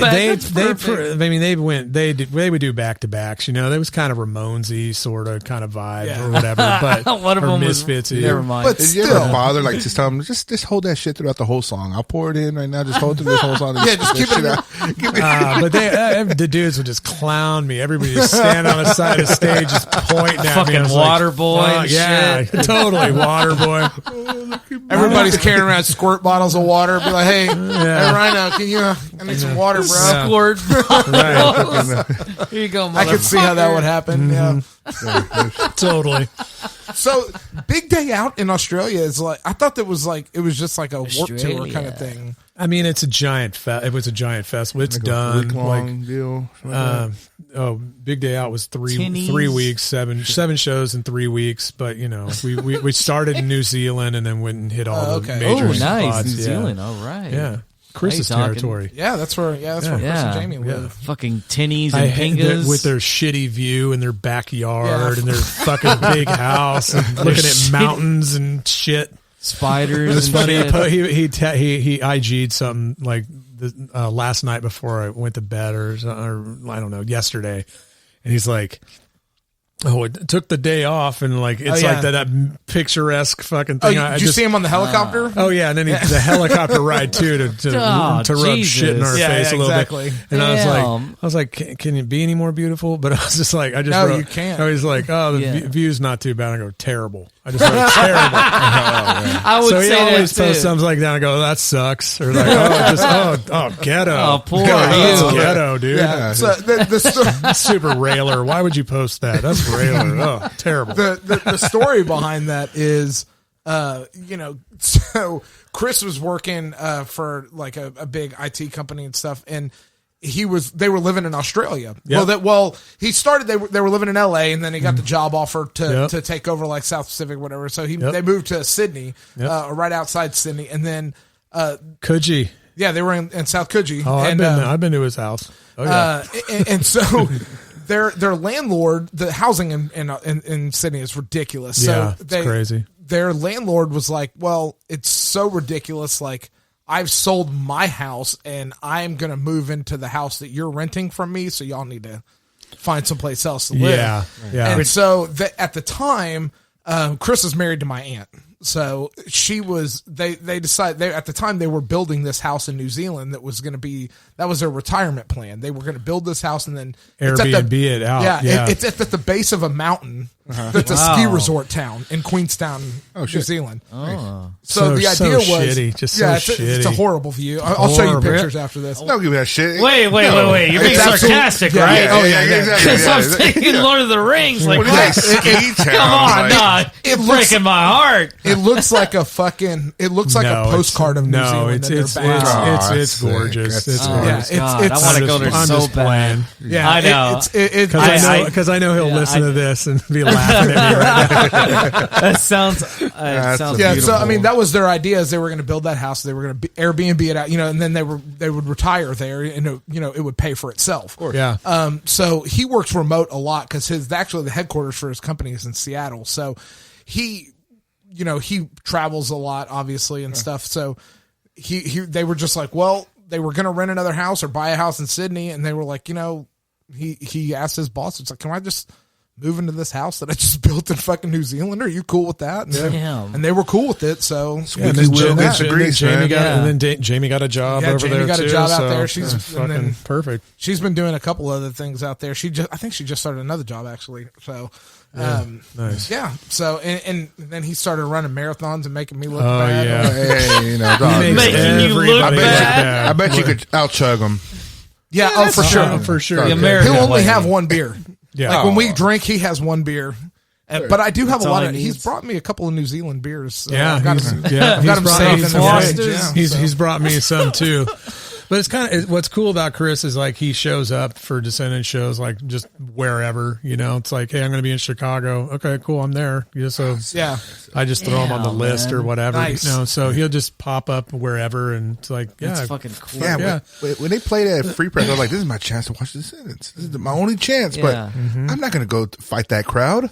I'm like, geez, I see pictures of Yeah. the year before. I'm like, there's no way in hell I'm going to have a good time over there. And Fight that crowd down. so my first Warp Tour was like Warp Tour 98 or 99. I don't remember. at the Astro Hall. God, Yes. I can't Yeah, believe so it. Yeah, that's it was half no inside, more. half outside, Yes, and it was like- nice because it was the inside half. They had it's just like it is now. So there's Yeah. two main That was- stages and two sub That was stages. Papa Roach, I think, was there. I think that. That was- Possibly. I think that's too early. I think that's I wanna say- 2000, I think Sick of It All was on it. I could be Sick of It wrong. All. Sick of It All was there. And NoFX was there. Orange 9mm was there. Yeah, that sounds because I right. got fucked up in the pit on that one. Damn. Somebody staged over and landed on my neck. Oh, I was just man. standing there, Your just fucking standing neck. there watching him, and all of a sudden, just like bam! I'm like, fuck, bro. Just casually Just walking like- through the fucking crowd. Is my leg moving right now? Yeah. I'm like Damn. twitching out. Hey, Yeah. I need to land. Let me land on your neck. Sure Yeah. thing, Yeah, bud. that's where I wish that like. So I went to 98, 99. It was at the Asher Hall. So like it was the main stage was inside, and then the other main stage was outside. So they would switch. So while one main stage was going, the other sub stage was going. So Yeah. you always had two bands playing, and you could beat the heat, go inside, and it was AC. They had the half pipe inside. All the merch was inside. And then I was like, oh man, Warp Tour was awesome. That was my first Warp Tour. Chris and Jamie took me to that. And we hung out. The Impossibles were playing. Les and Jake was playing. So like we were hanging out with. That was the first time I met the guys from Les and Jake. Had no idea who they were. Lied and said that I listened to a bunch of their records and stuff. It's all good. But I mean, shit. Back then, it would have just been like Pezcore and like Hello Rockview, maybe. yeah. And what was the one before? The one with Losing Streak. I think it was Losing Streak. Losing and- Streak. Okay, yeah. I think it was just Losing Streak and Hello Rockview at that point. Okay. Yeah, I mean, I'm a huge Les and Jake fan. I've listened, that's Yeah, I see it. I mean, you know who drew that logo? You see, I got the Les and Jake. You got Evolution Evo, kit. I've got a couple Evo That's kids. that survived Hurricane Harvey. Nice. So- Yeah, and also Vinny did that in like 2 different color schemes too. Yeah, I've seen the other Yeah, one. Like it's more of a monochrome color scheme on it. I've got an Evo kid at my house, and I have I've got the big skull bobblehead like CD like. Oh yeah, like when they thing. used to tour. When who was their tech that was Mr. Skull that would come out? Andre. Andre, yeah. Yeah, Andre. Yeah. So, Mandrake. Yes. Mandrake. Yeah. I toured with Les and Jake for a long time. yeah, Roger inspired me to get my my Pez dispenser tattoo. That's what I said. Pez, baby. Yeah, Ultra that's- Rob. that was Jamie collected Pez. So loser. Jamie collected Pez, You and Rob. she got me into it. So Nice. I have a huge Pez collection. Nice. And that was just like I've wanted it. I mean, I've talked about one. I wanted a Darth Vader Pez dispenser tattoo for a long time, Which he has. which I have. I finally got like 2 years ago Yeah. or a year and a half. So They I make forget them? when it was. It's a little They make 'em? chalky. A little chalky. But, I don't like the candy. I'm not a huge No. fan of the candy. No. But you love the. I love the product though. Yeah. It's just a great, unique Yeah. product. I mean, Yeah. who doesn't love it? I mean, if you go to Roger's house, I mean, he just has I've seen it. thousands of those things. I Yeah. mean, it's it's great. Mine are all ruined in boxes up in the attic. Yeah, You know, right, the heat's melted It's the warping candy. it. Yeah. The kid. My wife won't let me display them, so I have to Yeah. buy like the nice Well, I don't ones that are blame in her. the She's collector probably tins. embarrassed. Yeah. So I I don't buy the blame ones her. in the collector tins, and I'm like, oh, I put those out. My those are husband the nice collects candy. Yeah. Don't make fun of him. Essentially is what it is. It's all good. I Hey, like everybody comics. has their I like thing. comics. You know what I mean? Yeah. You like comic books. Yeah. Yeah. And Jeff, you've hinted at it. Sorry, I meant. Anyway, It's a Rhino. you goddamn. build Yeah. custom drums. God damn it. I do. Yeah. So I do. your company is Custom Drum Concepts. Yes, That's- I actually, how I got into it was 9/11. So 9/11 happened, and I was supposed to be in Europe on the 13th with Phoenix and Newfound Glory, and obviously that didn't fucking happen. Yeah. So fucked everybody. I fucked everything plans. up. So I'm like, and then I was always paranoid to fly. Now I don't care. Now I'm like, I don't care if there's one wing on it. Like, if this thing goes down, I don't have to fucking pay taxes anymore. Awesome. Like that's how I good feel about outlook. it now. Yeah, it's like Nice. fuck the government. Like Fuck the feds. yeah. But State versus so union. I was supposed to be over there, and like I'd gone to a couple local shows and had seen these drums around town, like called HP Customs, but the kick drums were just fucking ginormous, and this 28-inch kicks and stuff. yeah, 24 by 24s, things like shit. that, which Yeah, I I forgot own, about which I have, I've made How myself. long did you fucking... Which I took that when I moved to LA to work with Sparta, I took my 24-inch kick drum and I took it to Ocean Way Studio because Sparta was they were mastering porcelain and Green Day was tracking American Idiot next door. And so like I took the drum tech, Mike Fasano, one of my friends, he was like, yeah, you can just leave your drums in my locker, and he was studio session guy, he played in Warrant and now he plays in Tiger Army, but he's a session dude. So like, can I just bring you my, my stuff? And I'm next door in the next studio. And he's like, yeah, sure. So I dropped it off and then he calls me. He's like, man, fucking Trey saw your kick drum and freaked the fuck out, and we sampled it, and it's on like 5 tracks on the Damn, record. man. Yeah. So I mean, That's badass. Yeah. So I mean, like, and there was like some interviews that they did when that was like coming out. And you can see the drums in the background. It's like, oh, that's mine. I made that. That's It's cool. Like, Damn. kind of neat. To see your work? It's That's cool. neat. It's cool to hear your stuff. Like you make it, and then it's like, oh wow, like my drums are on porcelain, and then like Rise Against uses like one of my snares on one of their records, and then Slick Shoes has got a new record coming out, and my snares on that, I mean, the snare's kind of the main voice of the drums anyway, so it's like I mean, personally, I think from a studio production standpoint, I 100% agree. Yeah. For me, it's all about the kick sound and the snare sound. Kick and snare that's sound right. are the main thing. And that's like There's something when you get a sweet tom sound out of it too. There's something like when you do a roll, Yeah, and But I that's, agree though, the kick and the snare for sure. it's funny because like if you read of like a bunch of like studio production blogs and stuff like that, you'd be surprised at like how much goes into just kick and snare miking. Oh yeah. Like how many tracks it takes to get that sound. Well, Like don't they when have, I track in here, multiple mics on the kick yeah, drum? yeah. When I track in here, I track with 4 mics on the kick and 2 mics on the snare. Yeah. So, You know, just a random question, Rhino. Just the depth of you know, you were talking about earlier about a kick, like how I've seen those. I forgot like how they're so long. Like, Yeah. is that like the I guess that just boils down to tone, right? I'm assuming like It's a lot of air to move when you like when you're doing something 24. I mean, I took that kick drum to Warped Tour in 02. It was here. It was inside also Astro Arena or it something had been like one that. of the last ones that was inside. Yeah, it had to be because I remember was that the one of the last ones too. I can remember. Yeah, because I skipped racetrack. I skipped a couple and The race- then, the Houston and I was like, racetrack. I'm going to go to Oh, Warped the Tour, and racetrack. it Me was and Jacob all went to that. outside, and I was like, I'm never going to another fucking As Warped a Tour. racetrack, Houston racetrack. No, it was at the- Astro. It was well, they something. did. Yeah. yeah. But I took yeah. I took that kick and Dave Ron from Lagwagon played it, and after the set, I mean, like, it's not a good kick drum for playing fast punk. You know, it's just there's just too much air to move. Yeah. Right. It's So better what, for, what like, would it be? too much depth, you What think? a Yeah, it deal would be good for like what it's- genre? It's like good for like I don't know, like doom metal or something. You know, but, sludge, fucking sludge, yeah, sludge. fucking yeah, fucking No, I mean- stoner rock or what? Stoner you can, metal. You can tune it to play fast stuff, you know, Yeah. or whatever. But I mean, you know, Dave's a monster. He was in RKL, you know. That's when I first met him. And like, so he was just like, man, it's just so much to move, so much air Okay, so like moving. when you hit it, like Yeah, it travels from like 24 inches. Yeah, Okay, and then- Yeah, so I you just get- just didn't know. Like I was Yeah. always curious. You I get a little bit of completely latency forgot about off that. of, Yeah. Okay, yeah, no, that's right. perfect. Yeah, that's Yeah. exactly. Yeah, okay. Exactly. Interesting. Okay, Yeah. cool. So- I mean, I mean, I can't imagine what you're saying. Like, oh, you know, like that's my snare, or you know, whatever. Like in this album, blah blah blah. Like, how you feel about that? Like, you created Yeah. that. You made. I mean, that's your product. Right. That's cool. Like other musicians appreciate that they're using Yeah. what you made, and I don't know. I can't imagine that feeling. That's very humbling. I would imagine. But yeah, and I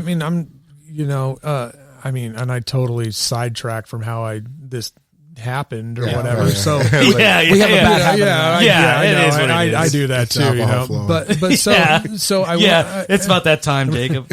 Yeah. So I went to Houston Percussion Center, and I was like, you know, hey, fuck, you know, I'm a drum tech on tour. I'm not touring right now. Like I won't, I want to work here or whatever. What's and up? I'll work for. What's up? My grandfather was the CEO of Pitney Bowes, and he always told me, he goes, if you want a job, go and work for tell him you'll work for 2 weeks for free just to see how you do. Nice. And that's how I got my job at the bike shop when I was in Prove. high school. That's what I did at the drum shop. So they're like, oh, well, what's the code for this head? I'm like, fuck, dude, I don't know. I just look for Coded Emperor and grab it. You know, I know what they are. I just don't know the codes for them Yeah. or whatever. And anyway, I remember they took me upstairs to where the custom shop was, where Mark, the guy who taught me, Mark Brown, who taught me how to build drums. Mike Henry takes me upstairs. He's like, hey, Mark, this is Rhino. He's gonna be helping you out around here. He goes, fuck that shit. I'm not teaching him anything. Damn! Immediately. And In I was front of like, you? In front of me. It's funny. I talked to him on the phone, and I talked to him on the phone yesterday, which is funny. You know, Remember that time when I said "fuck that"? I'm not. yeah. And so I just kept coming back, and then I rented a house on 27th Street, and it turned out to be right across the street from Mark's house. So Mark would come over, he was kind of, older dude and kind of, feeling me out and whatever. But then he'd come over and fucking smoke some bowls, whatever. And then it's like, There you go. man, we should, do our own thing. Fuck the drum shop. I'm like, yeah, let's do our own thing. So we started in his garage, Modern Classic Drums. That's what we were called. And then of course Premiere came out with a series a couple Called years Modern later Classics, called Modern yeah. Classics, like motherfucker. And it's like we were Modern Classic first, you know. It's like, and then, you know, and I mean, yeah. So I did that for a while and then stopped, took kind of a hiatus on that. We kind of had a little falling out, and then we kind of parted ways. And then in 2012 I started Custom Drum Concepts. And then a funny story about how, because now Custom Drum Concepts is kind of backburnered a little bit. My business partner and I, or who I met, and I'll tell you that story in a second. We purchased 80% of a larger drum company called Hendrix Drums. So now we do Hendrix Drums and then CDCs under the umbrella. And we do there's a bunch of other shit that I can't even talk about right now that we do for other drum companies and things like that, you know. That was the thing that you were asking about earlier. Exactly. What he couldn't do. Right. Boundaries. I can't talk about that kind of Gotta stuff. know the boundaries. I mean, business boundaries. There's business boundaries. But talking about bands is cool. Talking about bands is fine. Talking shit about people too. Talking shit about people is fine cool. too, as long as, you know. Yeah. We don't talk about what's going on with the drum company. Yeah, yeah. So how involved, like, how, I'm curious about, just from like a pure physics standpoint, because I have no idea. How hard is it? Like, how custom is a custom drum set that you guys do? you go. Like, do you start from a yeah. slab of wood and like, Yeah, and bend, like, I don't even know how the fuck you make a round piece of wood like that. Like, Right. So with Hendrix, we have what we call HD Custom Shop, which is stuff that I build. So today I built like 4 drums, you know, like ones that were like kind of started and sitting on the shelf. And then I like completed like 5 today, which was great. Excuse me. And, but I mean, we have a shop in Wisconsin and we make stave drums. So that's literally slats of wood glued together to make a drum. So, and I mean, Jim, our guy up in Wisconsin, incredible work. And anything anybody can think of, we can do, you know. It's, yeah, I mean, I just built another drum for McDermott from Joan Jett. Nice. That finished. Nice. I finished it today. I'll show you guys pictures of that here in a bit. Yeah, that's cool. But I finished that, and then he's getting that one. And Yeah. Okay. Well, just looking at this right here, like Yeah, what yeah. Rob said, you know, Yeah. I'm curious too. Like, how, like you said, is that like would be pieces like to make that round? To make it, like, so that would be applied kit. So what they do is they take wood veneer. Like, so thin pieces of wood veneer, maybe, Okay. you know, millimeter, 2 millimeters thick, and then Yeah. they glue them together, and then they put them in a mold. And so what the Okay. mold does is they push the wood down, it's glued, and then the mold kind of crushes it up, pushes it down, crushes it up, and it sits in there for a little bit, like 20 minutes or something. Mm-hmm. And then what DW does is after it comes out of their hot mold, Yeah. then they put it into a cold mold for like another 20 minutes, and it crystallizes all the glue immediately. Oh, nice. Oh, okay. So then Interesting. it comes out and it's like ready to go, and then you can Nice. just drill it. Damn, and it do don't all- seem like yeah. that Is long that of what a you- process. So it's like multiplied. Like, so you have your 7-ply, Yeah, 7. Yeah. like maybe 5. I don't know, but I mean, Ultra it's Jacob stacked Brian. on each other, right? Right. They just glued on each. Yeah, they're Okay. glued on top of each other, Yeah, and that's how you I do never it. thought about that till Rob asked. You know, that's I've always been interesting. curious. Like, I mean, yeah, Because I mean, Cool. they That's- come in all different. I mean, they come like 6-ply up to like, I mean, fuck, I've seen like 50-ply. You know, it's like, Oh, I mean, 50, thick 1700 it's, ply, whatever when you you need. get when you're doing the drum that thick, it's stupid. Yeah. well, that was back. So back in the day, That'd be heavy as fuck. you know, back in the too. day, the early 2000s or whatever, Orange County Drums Percussion, they were Yeah. huge. God, big 'Cause time, Travis man. was playing, you know, a different OC Yeah. kit every tour, every music video, Yep. and they would do crazy shit like 18-ply snares and shit like that. I mean, Yeah. they were Yeah, they with would the do. custom sound holes on the side and stuff. You Yeah. know, Well, like 13-inch snares, 12-inch snares. And, Well, I'll tell you, like Donnie got a kit for Phoenix because, you know, we're getting the hookup because, you know, we're Yeah. Blink, we Yeah. toured with Blink or whatever. I'm sure it wasn't that great of a hookup. Fuck no, it wasn't a good hookup. It was like $2,500 kit. No, it was fucking $3,400 for a 3-piece kit and a snare. 3-piece? Yeah, 3-piece kit. Yeah, $400. and like, and I mean, and it was a Tama, it was Tama, whatever.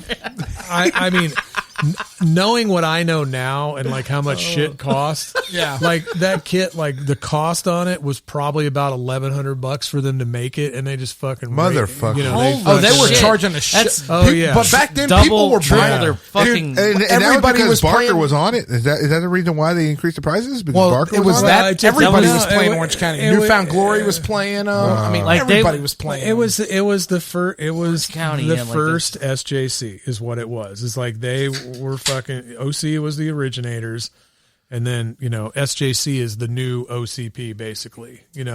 All the kids want to play SJC. Yeah. You And then Guitar Center bought out OCDP. Yeah, and they turned it into garbage. Yeah. Yeah. Just, I mean, well, That's that a happens D with drum any. or No, No, I mean, I they're think- still Orange County drums and percussion, but they're all made really? in China. Well, and, really? and Okay. Travis Pacific. still plays OCP, but his original kits, I think. No. Jeremy from Q Drum makes his stuff because Jeremy from Q used to work at OCP. Oh, okay. And then I have a guy who helps me at my shop part time named Nick, and Nick used to work at OCP back in the day, and he was there when they built Donnie's kit. He was like fucking like 16 or 15, something like that. Yeah. Damn. So he was kind of like shop grom or whatever, and like started doing stuff. And now I've got him working for me, and Nice. I had him crank out a drum last week. Just like it's cool going like, hey, go lay that out or whatever, and he knows what he's doing and he can do it, and it's like I don't have to like. that's so relieving. I want a 'Cause custom I'm drum set for my micromanage, you can studio, do his but I fucking can't thing. afford it. Yeah. So So Hey, where one does day. that rank? Where Orange County rank with like Truth drums? I haven't heard of Truth. Truth. Oh man, that's Ultra is, Atreyu. I forgot about Yeah, that. Truth is still around. Yeah. They're still around. Yeah, they're like Damn. the Christian drum company with their cross. Oh, really? Cross logo. No Yeah. shit. yeah. Christian, Oh, yeah. goddamn it. Yeah. Well, no, I mean, but forget it. I'm not saying like that. Yeah, Like, no, yeah. That's just me fucking around. We're only endorsed by MXPX. Yeah, like, well, hey, and Mike Herrera said that he's no longer considers himself a Christian. well, dude, I mean, come on. he says Like, he considers himself The same thing with agnostic. that the front Tim Agnostic. Lambesis from As I Lay Dying. Well, that's because Hell he's trying yeah. to murder his Well, wife. actually, Yeah, he yeah, was. They, well, on their defense, they were never necessarily a Christian. He was a Christian, seeing like the way he perceived things as a Christian. He wouldn't label himself. you don't as have a to fucking Christian. defend. Well, him. I know, but I'm same just thing saying. with Further Scenes Forever. Like My man, Chris Carava. yeah, it was like Fucking drunk. I love him. oh man, we toured with Dashboard. No Oh shit. yeah. Sparta Nice. Dashboard. Was Weezer. Chris Carava? Oh, did dude, he- don't was he- mention the Holy W. No, but Was he fun. drinking a No, lot? You're gonna get my wife's no, barge Chris tonight. Carava drinking a lot? No. This was a good one though. I heard he's an alcoholic. I got a story. Okay, I so- want to hear this. You know, but a So- skunk hair, right? No, that's the truth.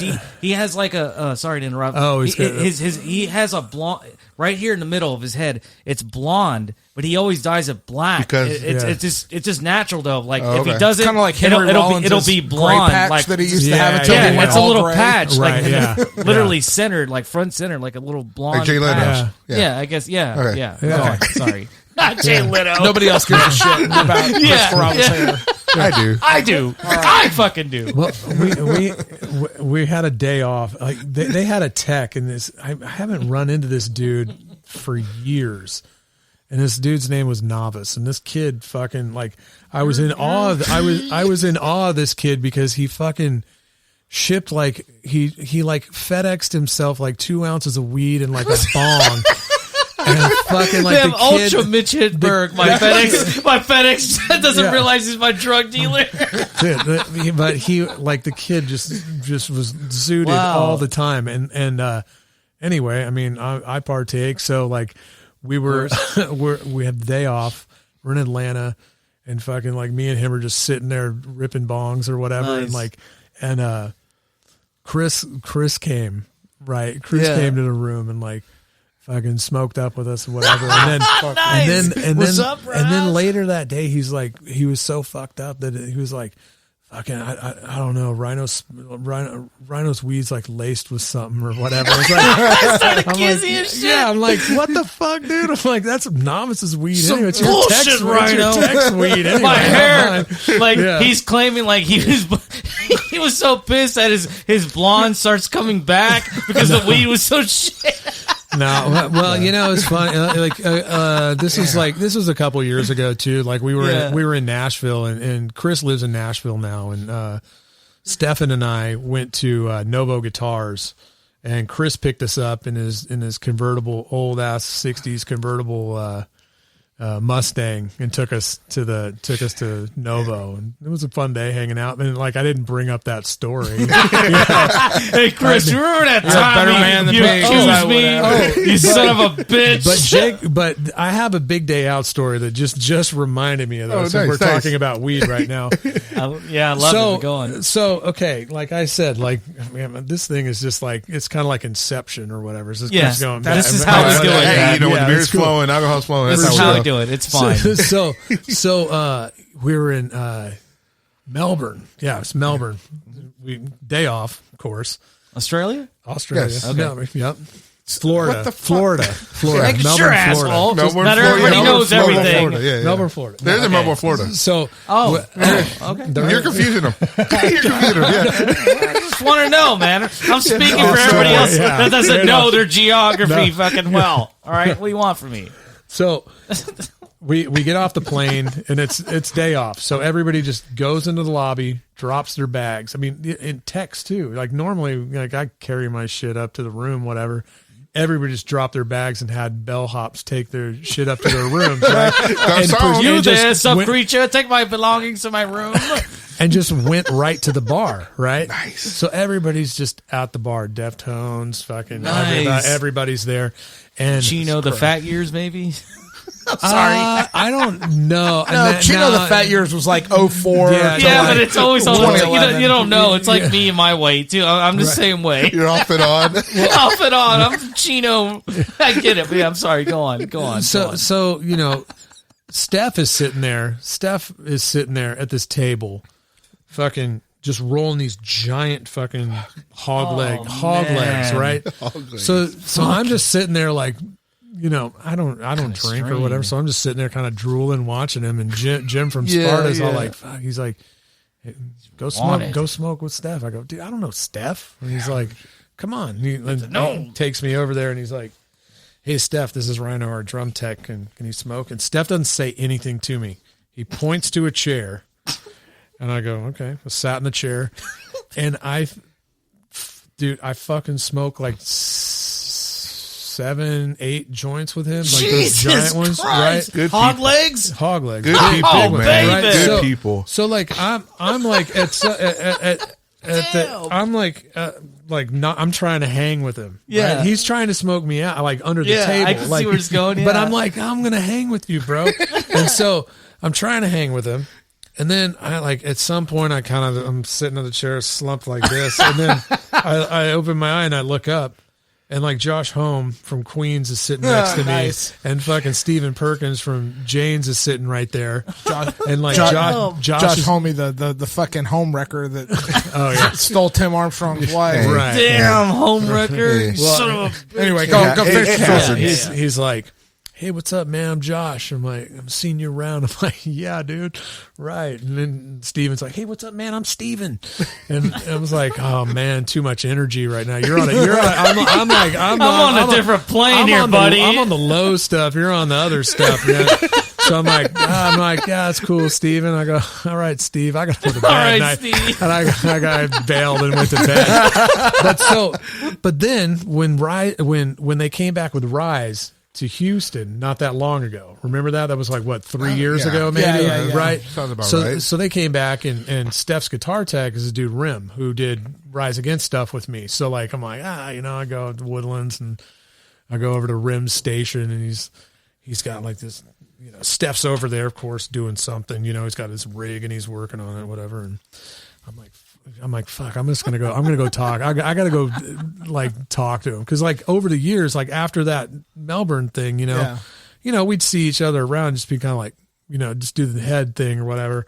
And so like I went up to him. I'm like, man, I'm not trying to fan you or anything like that. I go, dude, do you remember Melbourne and fucking the Marriott? And he goes, dude, I fucking tell that story all the time. And I go, are you serious? I go, yeah. And then like we broed down super hard. Nice. And like we started doing dabs together. You Oh, know? And, like, man. fucking, like it was like, and then like, That's a friendship right there. And then you see, and then now we see each other like, hey, what's up, dude? It was kind of Melbourne, funny. yeah. But it was just funny because we hadn't talked about it since all those years. And he's like, man, I was going to say, like, when did Yeah. you actually have a conversation with the guy? yeah. Well, I mean, when are you ever? I mean, Take 6, stuff 7 like hot that- legs to well, I do mean, it. I mean, Yeah. stuff like that happens. I'm assuming, like, sure. but then when are you ever in that situation where you're hanging out and it's like that again? Yeah. If you're on one of those like Yeah, short that's tours true. like that. Yeah. Sure. Yeah. Good point. You're not Random. on. You're not like on tour. Well, you're not and, his guitar tech. and you know? also Yeah. the bands that I tour with don't really tour with Deftones Yeah. or like, Yeah. like, or do that kind of thing. Like, Man. I mean, my indie rock,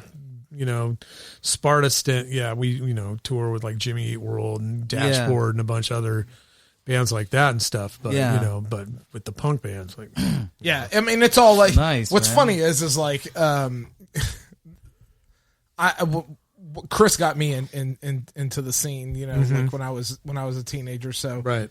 and that was one of those things like listening to the Descendents was when they came back from their Everything. hiatus, like after everything sucks. yeah, that was after Yeah. like the Milo What was goes that, to like college. 96, I think, or something like that. Yeah. Mid-90s, Yeah, Yeah. 96, 7, something like that. I didn't get yeah. into them until then.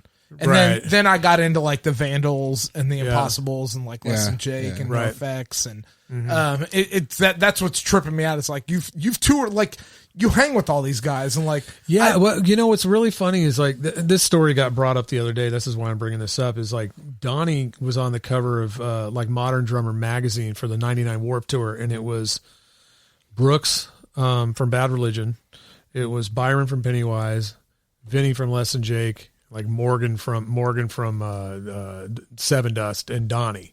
Right, all on the cover. I've worked for all of those dudes except for Morgan. 7 Yeah, except for Seven That's Dust. fucking crazy, man. The only metal band I worked for was Avenged The Sevenfold. Yeah, Avenged I Sevenfold. want to And- get into that, actually. Like, oh what did yeah you do yeah for yeah that? that's their Well, that's wait. You said you actually Yeah, I was drum tech for Avenged. After Rev died, then With Mike Portnoy? No, I wasn't Portnoy's tech. Mike no. Port. No, they got no. From the Black Dahlia murder.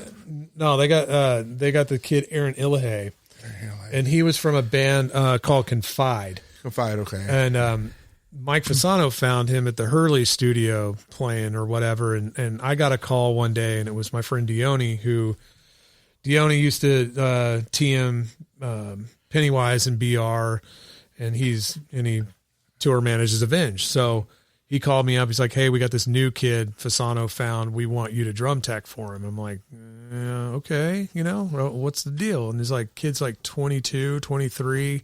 He's done like 3 rehearsals with the guys, and he's the new guy.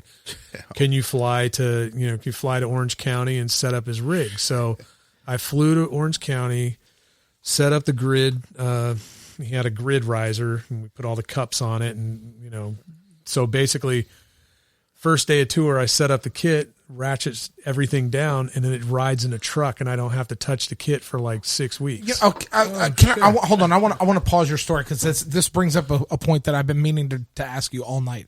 Being a tech, like either a guitar tech, tech, I imagine it can be fairly simple. I mean, it's ish. I mean, you know what I mean? Yeah. You know what I mean? Depends on who you're working for, exactly, really. but, It's I mean, ish. I mean, we're talking ish. It's a cable plugs in the head to the speaker cabinet to the pedal board. Right. Set it. You have to kind of know where the pedals are set for Sure. a couple of things and know routing and be able to test everything and, Right. and be able to swap Right. out cables and stuff like that.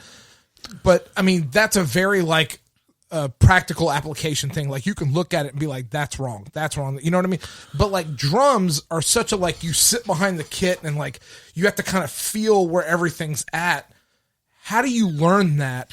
Like, do you have to have the drummer come in and set up his own shit perfect and then be like muscle memory it down? No, that's what I did with Josh Freeze. Is the first day of Warped Tour in 01, we were in Peoria, Arizona at the Diamondbacks field where they do the shows and stuff. And I remember walking onto the bus, the Vandals bus, and Josh was in a robe with a glass of wine and a giant Motorola brick phone. And I was like, hey, perfect. I'm Rhino. I'm your drum tech. You want to show me your setup? And he's like, sure, man. So he came and he set everything up, how he sets up. I helped him. He gets it all tweaked how he wants it. And I go, okay, cool. That's all I need. Then I spike the carpet and I mark everything. So then it's just a puzzle at that point. You know, I mean, it's like I can get it down super fast. But with Avenged, it was hard because Aaron had a bunch of shit, right? It was a big kit. It was like one of the biggest kits I've had to work on. But the thing is like that kit got set up once and didn't tear down at all. So the very last night, like the only night that I had guests, and it was funny because it was Damon from FenixTX and some of his friends. And I was like looking at the kit going like, okay, it's the last day. I haven't taken this shit apart since I put it together. Like, wow, fucking damn, 4 or 5 weeks ago, maybe 6 weeks ago. And I go, it took me an hour and a half to break the drums down. Wow. Because I didn't know where anything went. Well, then we went to South America, like a couple weeks later or whatever. And it was like, he had like 14 cymbal stands or whatever. Damn, holy and like, shit. I mean, fucking it was Neil Peart here? What the fuck? It was insane. But I'll tell you what, I had that shit down to a 20-minute setup and tear down at like after 2 days. So you were saying earlier, like for so long it was all together. Like, I mean, like how did they? I'm trying to get this grasp the idea, like or like you had understand, to like break it down or like, anything. Well, like no, you didn't have to, but it was all together for the most part of the tour. Like no, the whole kit stayed up the whole tour. So it was like on a, I don't it was, get like it, that's what I'm saying. Like so it's on a metal traveling when you go to the next show. No, yeah. So okay. So what it was 2 4x8 grid risers. Okay. So I made sure the majority of the kit was on the first part of the grid, right? And then all I had to do was, you'd coffin key it and split it in two. Okay. So the majority of the kit was on the first riser, and then on the back half, it was like the throne and a couple floor toms or whatever, right?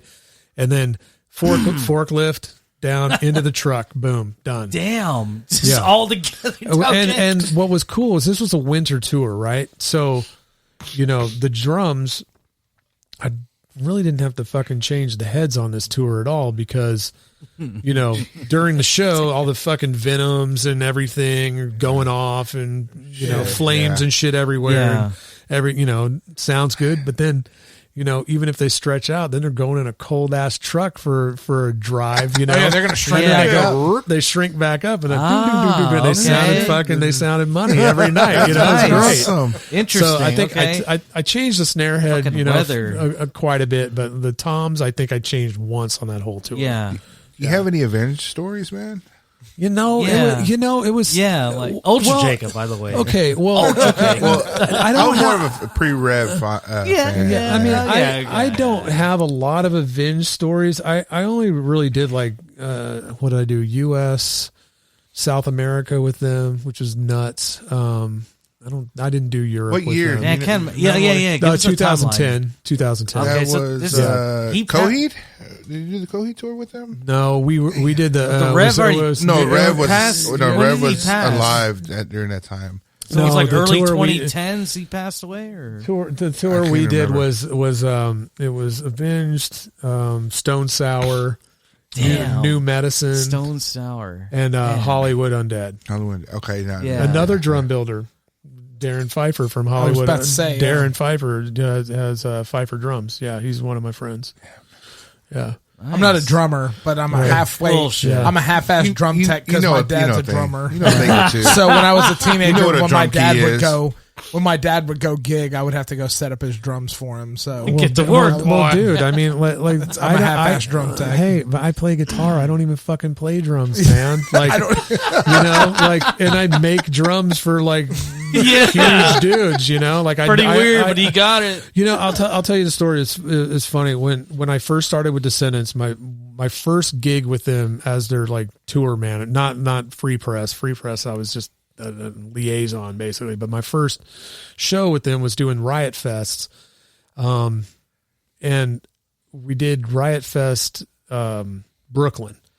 And so Bug was Descendents' original tech, and Bug was still out with us at the time, and he's just got health issues and stuff, so he doesn't roll with us anymore. But Bug was like, look, whatever you do, just let Bill do what he does. Don't mess with him. Just let Bill do Bill. I'm like, okay, that's fine. So I'm on deck and I'm watching him set up his drums, because I like to observe drummers and just kind of, you got to get into their brain and figure out their idiosyncrasies and stuff, right? So Bill's like, he's setting his stuff up, whatever. And then for some reason he went to go do something, and I reached in there and I did it for him. And he's an intimidating dude. He's big, right? He's big, and then like, he's personable once you know him, like super nice guy. He's great.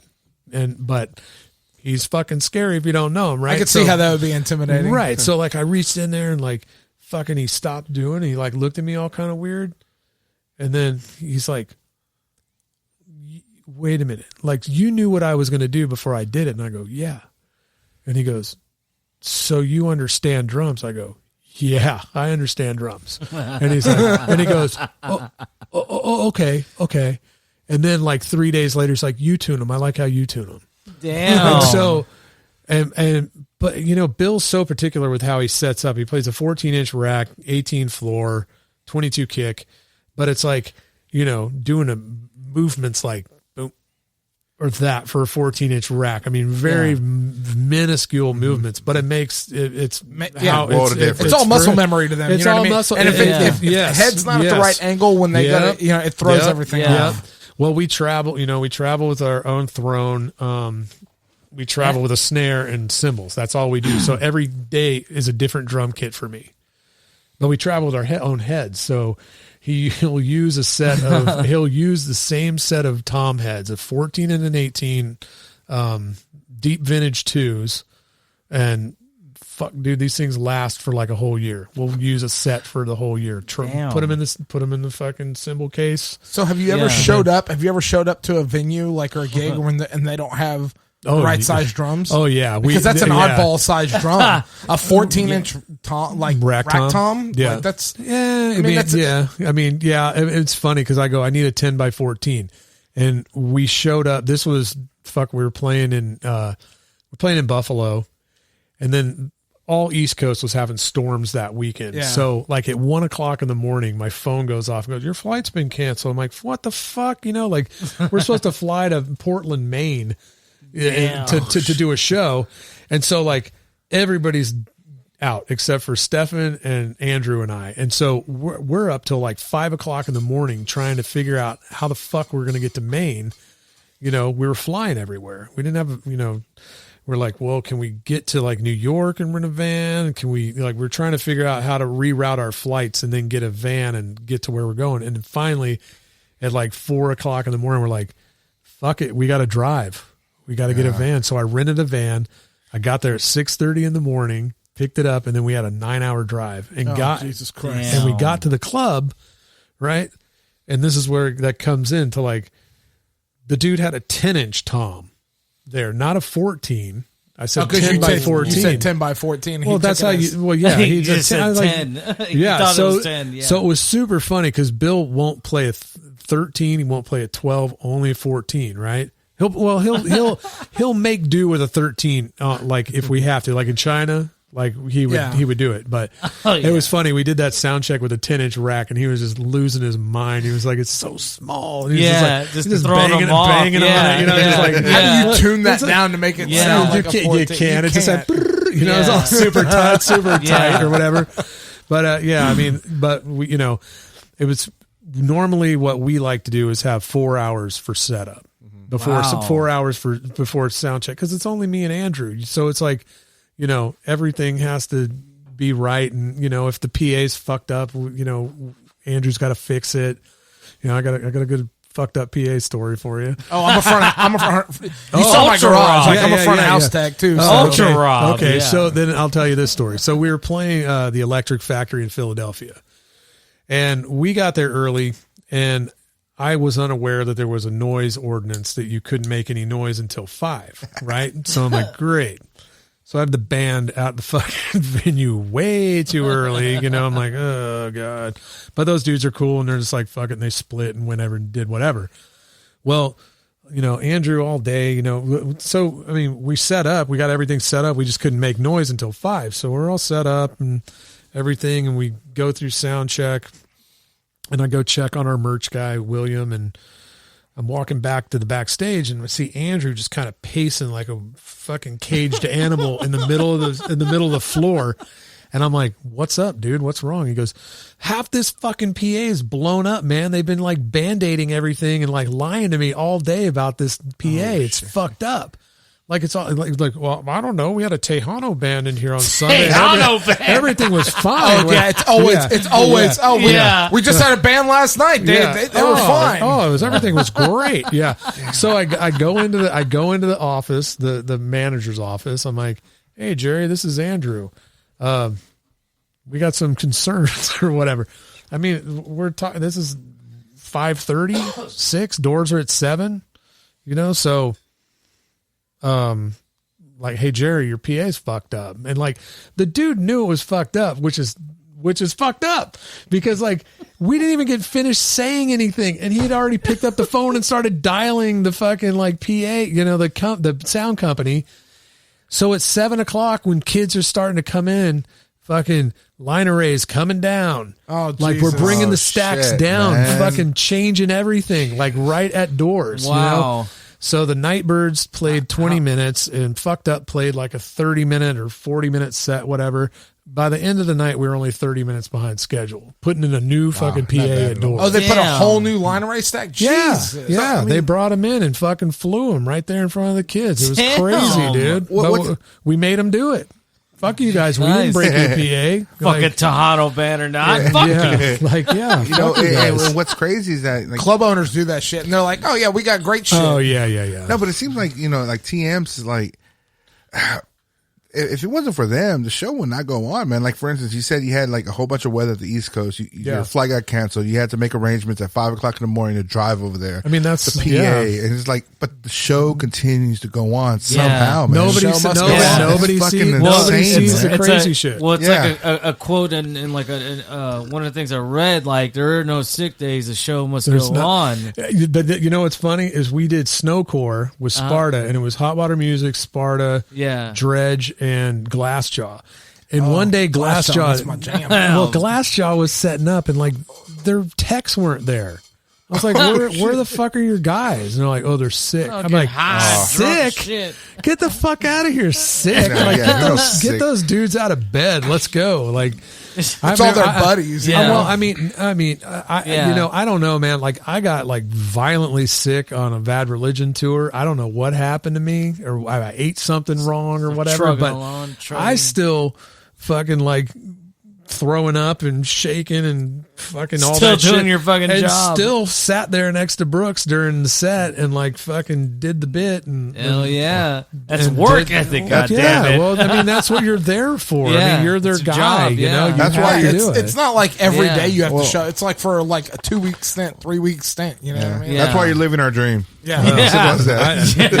I mean, well, you know, the best is like the country schedule. Like what we do is just the weekend stuff. So we leave on a Wednesday, come home on a Monday. Ooh, that's so. I mean, it's great. You know, fly Wednesday, Thursday, Friday, Saturday, Sunday shows, and then fly home Monday morning.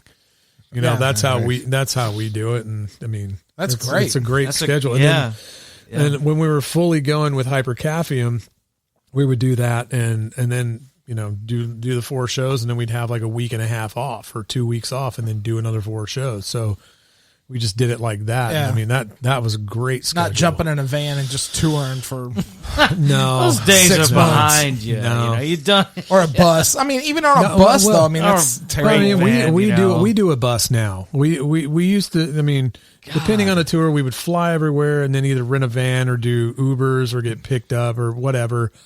But it's just, you know, it's easier now for us to just get a bus. We save a lot of money on you know, hotels and things like that. Yeah. And then Because you could stay in there. Yeah, and we're only on it for a few days. And I'm a lot curious, like on a bus, like the what's it called? Like as far as the cost, like man, like I've heard stories of like I don't know. I guess it depends what you can get, but man, like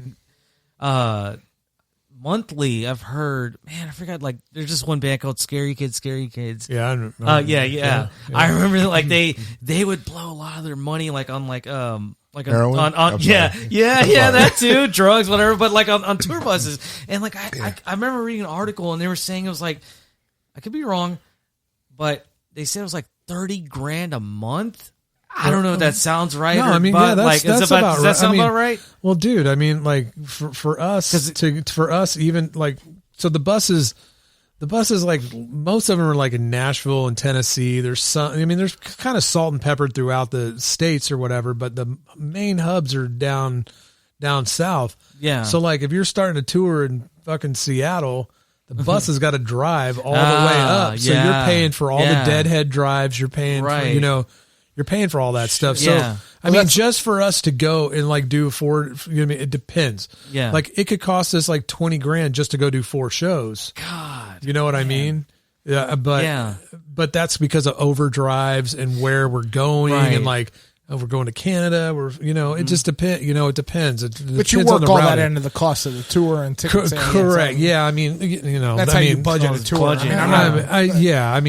just, But I mean, like we had Mark White, the bass player for the Spin Doctors, on the podcast, and like he was saying, like their bus, their guys don't go on the bus. Like they go on the bus for like a day or two at a time, but Mark likes being on the bus, so he drives his Corvette to Florida to get on the bus, and they have the same bus driver in their bus, and then he drives from Florida on the bus with their bus driver to New York to pick up the rest of the guys. By himself. Go on tour By himself. I would love enjoy that. too. I love when the band goes like flies, and then I get the bus to myself to just that's like. Gonna be badass. I mean, it's I can jerk nice. off here. I can jerk off there. I can jerk.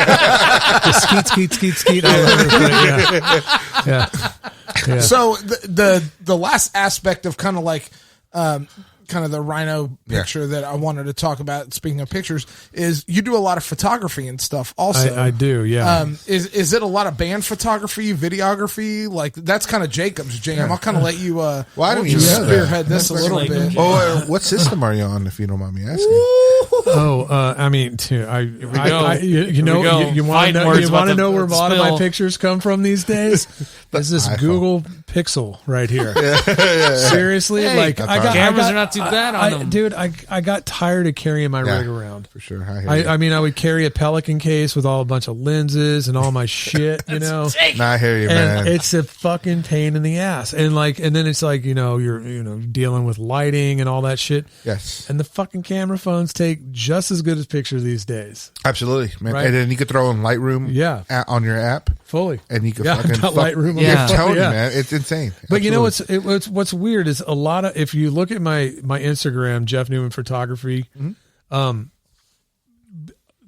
would say probably 98% of those pictures have no filters on them. I don't like using filters. I just I don't like doing any touch ups. Like however the picture came out is how I did it. I didn't fucking do any editing. I didn't do any of that. Nice. No, Okay. I don't do any editing. I mean, maybe crop something. Yeah. But I don't do any light editing, and I don't add any exposure. No, I don't add anything. Okay, interesting. Nice. No, I don't like doing that because I think it just kind of takes away from what you're, what you're seeing. It's not as genuine when you do that. Sure. Yeah, Yeah, I agree. And I mean, I used to dude, I'm a cheater. I use a fucking flash. I don't give a fuck, And like, it's so funny when I started working for Rise Against, their lighting guy Ben was just like, I don't know what the fuck is going on up there. There's like strobes going off and shit. I'm like, oh, dude, it's just me taking pictures of barns, Barns. I'm like taking pictures of barns, or fucking whoever else. Nothing wrong with that, man.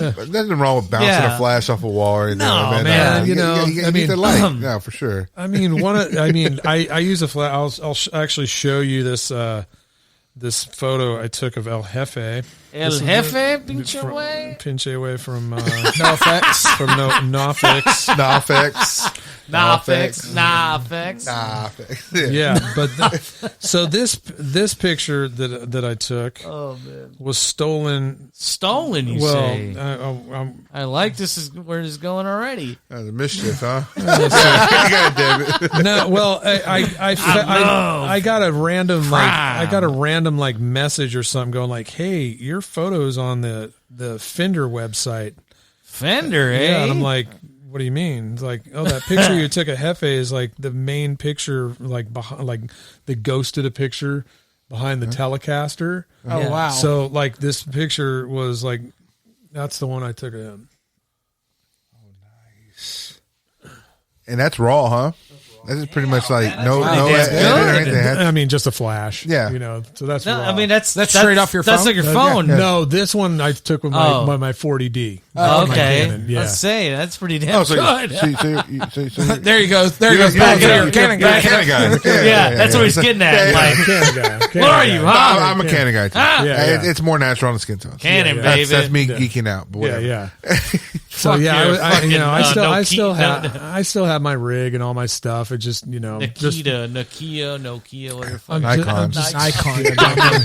I'm just I'm drunk. I'm sorry. I forgot. it's just too much shit to carry. It really, around. and I get you, Yeah. man. Yeah. Like I bring my backpack and I second guess myself. Like, okay, I'm drinking. Like fuck. If I get pulled over, And it was- they're gonna confiscate my lenses. What? You know, but no. But That you know, goes through your head, Confiscate. seriously? it really does. Well, I bring my backpack. with me. Goes through your head, seriously. But no, you're right, man. I mean, They're not going a- to confiscate your a lenses. lot of the shit you can do on your Confiscate that phone. I dick. mean, the technology Yeah. is still there. And then if you decide to throw in Lightroom on there, Yeah. you can do a little bit of edit here and there. Yeah. Lightroom It's is that cheating, what but is I mean, it? Like, it's- okay, when you say that, what is that a? It's an editing is that program. A program? Yeah. Okay. Yeah. Yeah. Okay. And it's crazy in this day and age. They make Lightroom for your mobile phone. Yeah. So you can actually kind of just bam, bam, bam, bam, Yeah. throw it on Instagram. Yeah. You're good to go. Got it Yeah. on here. I was Use what you got, baby. I was upgrading my studio Where are computer. you now? And I was watching a couple of YouTube video comparisons of right. Macs, like what I was upgrading, like what I wanted to upgrade versus like the new iPad Pros, the iPads. Yeah. God. It's retarded.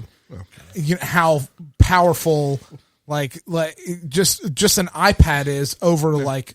It's insane. Yeah, I mean, Really? Damn, artists is that use- good? that good. The iPad Pros, yeah, for sure. Wow. They're very powerful. Huh. I'm not a fan of Adobe paying a monthly subscription. Yeah, that's kind of weird. A lot of Yeah. people do like for any aspects of like. But hey, if Adobe wants to sponsor the fucking podcast, I'm down for that. Yeah, right? yeah. But no, there's a speaking lot of of people that do that. sponsors, Like yes. these plugins for like these synth like things. They do the same thing. They offer like Subscription subscriptions. services, yeah. Yeah, let's That's like where you we're don't going. get like that's almost like for a Yeah, lot of things. Photoshop's Like man, doing that. Yeah. Yeah. Yeah. kilohertz. I mean, it's baby. kind of cool if Kilohertz you only want to plugins. spend like, you know, if you just want to, use it for like a month or so. Well, I Like, mean, here's my what wife's I- a teacher, so I get that education discount. Yeah, there you go. Nice. I need to slip that over here a little bit. Slip it over here too. I like this function here. But speaking of sponsors, Speaking of sponsors, I'll do a drop later you on don't. for this. But big thanks to I'm gonna do one too. Eureka Heights, as always, fueling our passion for alcohol on this podcast. Everybody take a visit. The tap room is open, limited quantities, just like I said last episode. 941 West 18th Street. They've completely redone the outside of the building.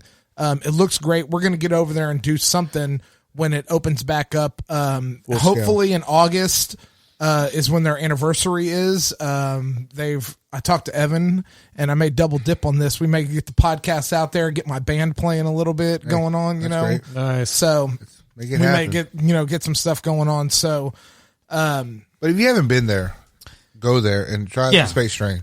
Yeah. I'm a big Try fan the of Space Space Train. Space Train. Hopefully they can it. Because me and Jake have always been vocalized or You can vocal get about it. Just you can get it in I wish they would just deliver to us, but Or whatever sell you it at want. a store, but, Sell at a store is cool too. But a buddy of mine too, my buddy Jacob too. Yeah, Caleb. Frickin' Frack Show. I just wanted to shout out. He just told me to do it. so you're doing it just because he told you to do yeah, it? well, because he's my buddy. I want to do it. He's my All right, fair friend. enough. He was supposed to be here, but whatever, he couldn't make it. It is, you know what it is? Frickin' Frack Show. But that, this is kind of hilarious because, it's Backstreet Boys fan page. You know, it is what it is. That's what his podcast is. That's his podcast. It's a Backstreet Boys fan club. Yes, yeah. Like they have a pretty huge following. It is what it is. I mean, I'm not knocking them. I'm not into Backstreet Boys, but it is Whatever. what it is. But Yeah, that's hey, fine. he Everybody's loves got their it. thing. People love it. That's what they want. That's cool. You know, so just a shout out, Freakin Frack Show. Yeah. So just a quick plug on Eureka Heights. We'll put some more information up. Just make sure you guys go by there. Remember, the Lavender Bunny is on tap right now. All the proceeds benefit the Montrose Center in Houston in support of Pride Month. And they are opening, like I said, the tap room's open up again in limited quantities. The Sour Ranger, Blueberry, and Vanilla Kettle Sour. That's their new sour that they've come out with. Sour, eh? Yeah, I'm not a huge fan of sour beers. Hey man, if it has alcohol. Hey in man, it, I'll sample it. that's their thing. The winner of the Design Your Own Label contest is out this month. The Lego My Lager. Nice. Nice. Lego. No, not nice. Hold on. I'm taking this Hey, personal. You can take it personal I know, all you I'm want. sorry. Beluga Light didn't get submitted because somebody slacked off. Yeah, on no, it. that was my fault. Yeah, you wanted it damn done. it. Sorry, but yeah. Anyway, It's not gonna fall in your lap. I'm telling you, man. I just expected to just utter it and figure people would just follow along. Hey, it's good. It'll happen. But I forgot life doesn't fucking work that way. Give me So a that's my millionaire if you don't problem. play the fucking That's my lottery, problem. You know? It's like Jesus Christ. Rhino, thank you so much for Yes. coming out Hey, here and yeah, hanging man. out with us tonight. Thanks This for has been having a me. great honor. Yeah, it was man. a lot of fun. Thank you for coming out and Yeah. hanging Stories out with us. are fucking Totally. great, man. Yeah, you fucking Yeah. flex. Next hard. time I actually get to a show. The last time I was at a show in town, When it was legal. Shit. we were there together, and like Chris was trying to get me to like hang out with you, Right. And like he was like, "Well, Rhino's there. You should go find him." I was like, "I don't know Rhino. Like Yeah. I don't know where the fuck he is. Right. Like I don't know the guy. Like I'm not just gonna go like hunt down people and be like, "Are you Rhino? You want to hang out?" You know what I mean? Right. Hunt, Rhino, yeah. I know. So before the show ends, Big game hunter. Before the show ends, I've got to ask, where did the nickname Rhino come I was from? going to say that Okay, too. so when I was at boarding school, I went to boarding school in Massachusetts, and the student body was 40 boys. So you can imagine just being ages Fucking from Lord of the like, Flies. dude, total Lord of the Flies, but like age ranges from like 12 up to like 18. So it's just Wow. you have all gamuts of dudes, and like it's just verbal abuse and punishment all the time, but all my head, like I don't know, man, skater and punk music, just all my head was shaved except for my bangs were like super long, and I would just always just wrap them around my ear, and just skate, whatever. And then when I moved home, I went to Derry Ashford Schwinn and did the whole, hey, I'll work for 2 weeks for free, whatever. And I got the gig and became like an assistant manager. And I would go to school, go to the bike shop. And then when the bike shop closed, I would ride my bike across the street and work at Blockbuster at 2 o'clock in the morning. Nice. Yeah. Blockbuster, and baby. just do that. That's just a life. that was Did you hammer on the rewind fees on people? totally. Be kind. Yeah, And rewind. Man, it always sucked, dude, when you That got was their demise, though. Yeah. I'm sorry. That what ended the company was rewind fees, but I'm sorry. I mean, yeah, That's just my pretty personal tight take. with the rewind fee, though. But, now that you think about it, it's like rewind fee. What the fuck? I know, he all sounds you so had to do is- fucking old. I know. I just had to put it in the thing and press it down and Yeah, let it rewind. did you have one of those fast loaders? Like Yeah. I remember Oh, they yeah. would sell them at Blockbuster. It was yeah. like speed rewinders, Yeah, whatever. Yeah. Drop it Look in, like drop it fucking down. I asked Cars my and shit. 10-year-old daughter why. I asked her, I was like, "Do you know why we call it hanging up the phone?" And she goes, "No." Had no idea. Couldn't tell me. Oh, yeah. Interesting. Different time, Nice. Oh yeah, Yeah. like watching Different like time, videos man. of kids trying to put cassettes in like Or dial a rotary Walkmans. phone. Yeah. What rotary phone? Oh, what's man. that? Like Missed that. even though I mean if I'd never seen a rotary phone before in my life and you put it in front of me, I pretty could You can figure figure that that. shit You Yeah, can I'm figure pretty that sure I shit can out. figure it out too. Not be that dumb to go like So- pressing the button. Speaking like, of 2 hours into 0, sidetracking, 1. yeah. the nickname. So at the Yeah. bike, you got the nickname Yeah. at the bike Yeah, shop. yeah. The dudes were all like, "We're not going to call you Unicorn. We're going to call you Rhino, and that's your nickname." You could have been Rhino for 35, 40 years. You could have been Rhino, or you could have been Unicorn. Right, and Unicorn Hey, man, just it's- didn't fit. for me. That's awesome how it's a nickname like that just sticks. Yeah. And Yeah. Bam, bam, bam. Well, I have a friend named Boner. Boner. And that's I was an apprentice at a tattoo shop, and because I always clean, and they call me Sponge. And if I would have continued that, I think I would have been called Sponge the whole time. Yeah. I would see that. They would Sponge, definitely Sponge. do that. That's cool. Sponge. Yeah.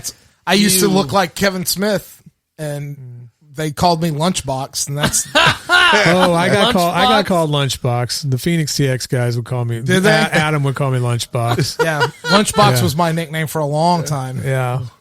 'Cause There's back so when lunch many, was in a box. so many nicknames and stuff. Yeah. I mean, less than Jake Some stuff Camp. sticks, some Yeah. stuff doesn't. Yeah. I mean, I would say probably the band I have the most fun on tour with is Less Than Jake. I mean, those dudes are like family to me, and like Nice. talk about Probably one of my favorite bands of all time. Well, talk about some hilarious motherfuckers, dude. Oh, yeah. I mean, the just our secret language and like jokes and all that stuff is just hilarious. I mean, the little bit that Awesome, I've actually man. got to hang out with them, and it's Yeah. been years and years and years since since Chris lived in Houston. Actually, I think was the last time. House.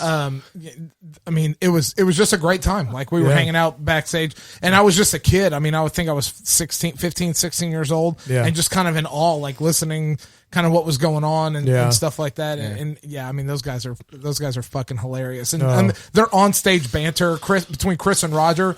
Oh, it's fucking great. I Well, mean, have you heard the record? Have you heard the like 2001 CD that they put out? And it's just banter. It's no songs. It's just all the it's all the bullshit in between the song. And it's super funny because that's when I was their merch guy. When I started with the Jakes, I was their merch guy, and we went to Europe, and it was before the Euro, so it was like, oh, we're in fucking Italy and shirts are like 20,000 whatever shitters, or whatever. And it's like whatever and I'm like trying to fucking shrapnel, just shrapnel coins or shitters. That's what we call them. It's just like at the end of the tour, we just had all these bags of like different currency and stuff. I'm like, what the fuck are we gonna do with these coins? Fucking rupees. Lira, Deutschmarks, francs. Swiss francs. Yeah, exactly. Good, awesome. Oh, A yeah. bag of bullshit. Yeah, I don't see I don't see no eagle on this bullshit. Yeah, and then it's like, and then you're getting paid Pesos, in fuck you. coins. And then the bank doesn't want the coins, and you're like, well, what the fuck? Like, there's no Coinstar in 2001 that you Yeah, can dump them on into and get cash. So to piggyback off that, it's where's like, my paper roll for Deutschmark? Yeah. For Italian lira, dollar coins. so to piggyback off that is like, how many times did you get ripped off? Like, what the fuck is this? All right, I'll take it. Yeah, I mean, no fucking telling. who knows? Who I'll take knows? I it. mean, Fuck it. yeah, just give it to me. Yeah, just give it to me. Yeah, this looks like fucking Monopoly money, but fuck it, I'll take it. Oh man, Yeah, Unless you give me a hooker and a sandwich, I'm good. Yeah. And on that note, I think we'll finish up on that note. Well, thank you so Rhino, much. thank you Yeah. again for coming out. thanks Yeah. guys. It's been fun, man. Fun. Thank It you. has been a real great time. I haven't seen Paul have this many drinks in a while, so this is, Yeah. this is nice. Yeah, no fucking kidding, man. drunk. I haven't seen you drink beer in quite some time, actually. Yeah, That's yeah. fucking awesome. You're welcome. Yeah, And on that note, I am Jake. I'm Rhino. I am supposed to be Paul. And I am Rob. Thank you for joining on this Oh. episode of Gentleman No Class. We'll catch you on Yeah, the next one. baby. Thanks, guys.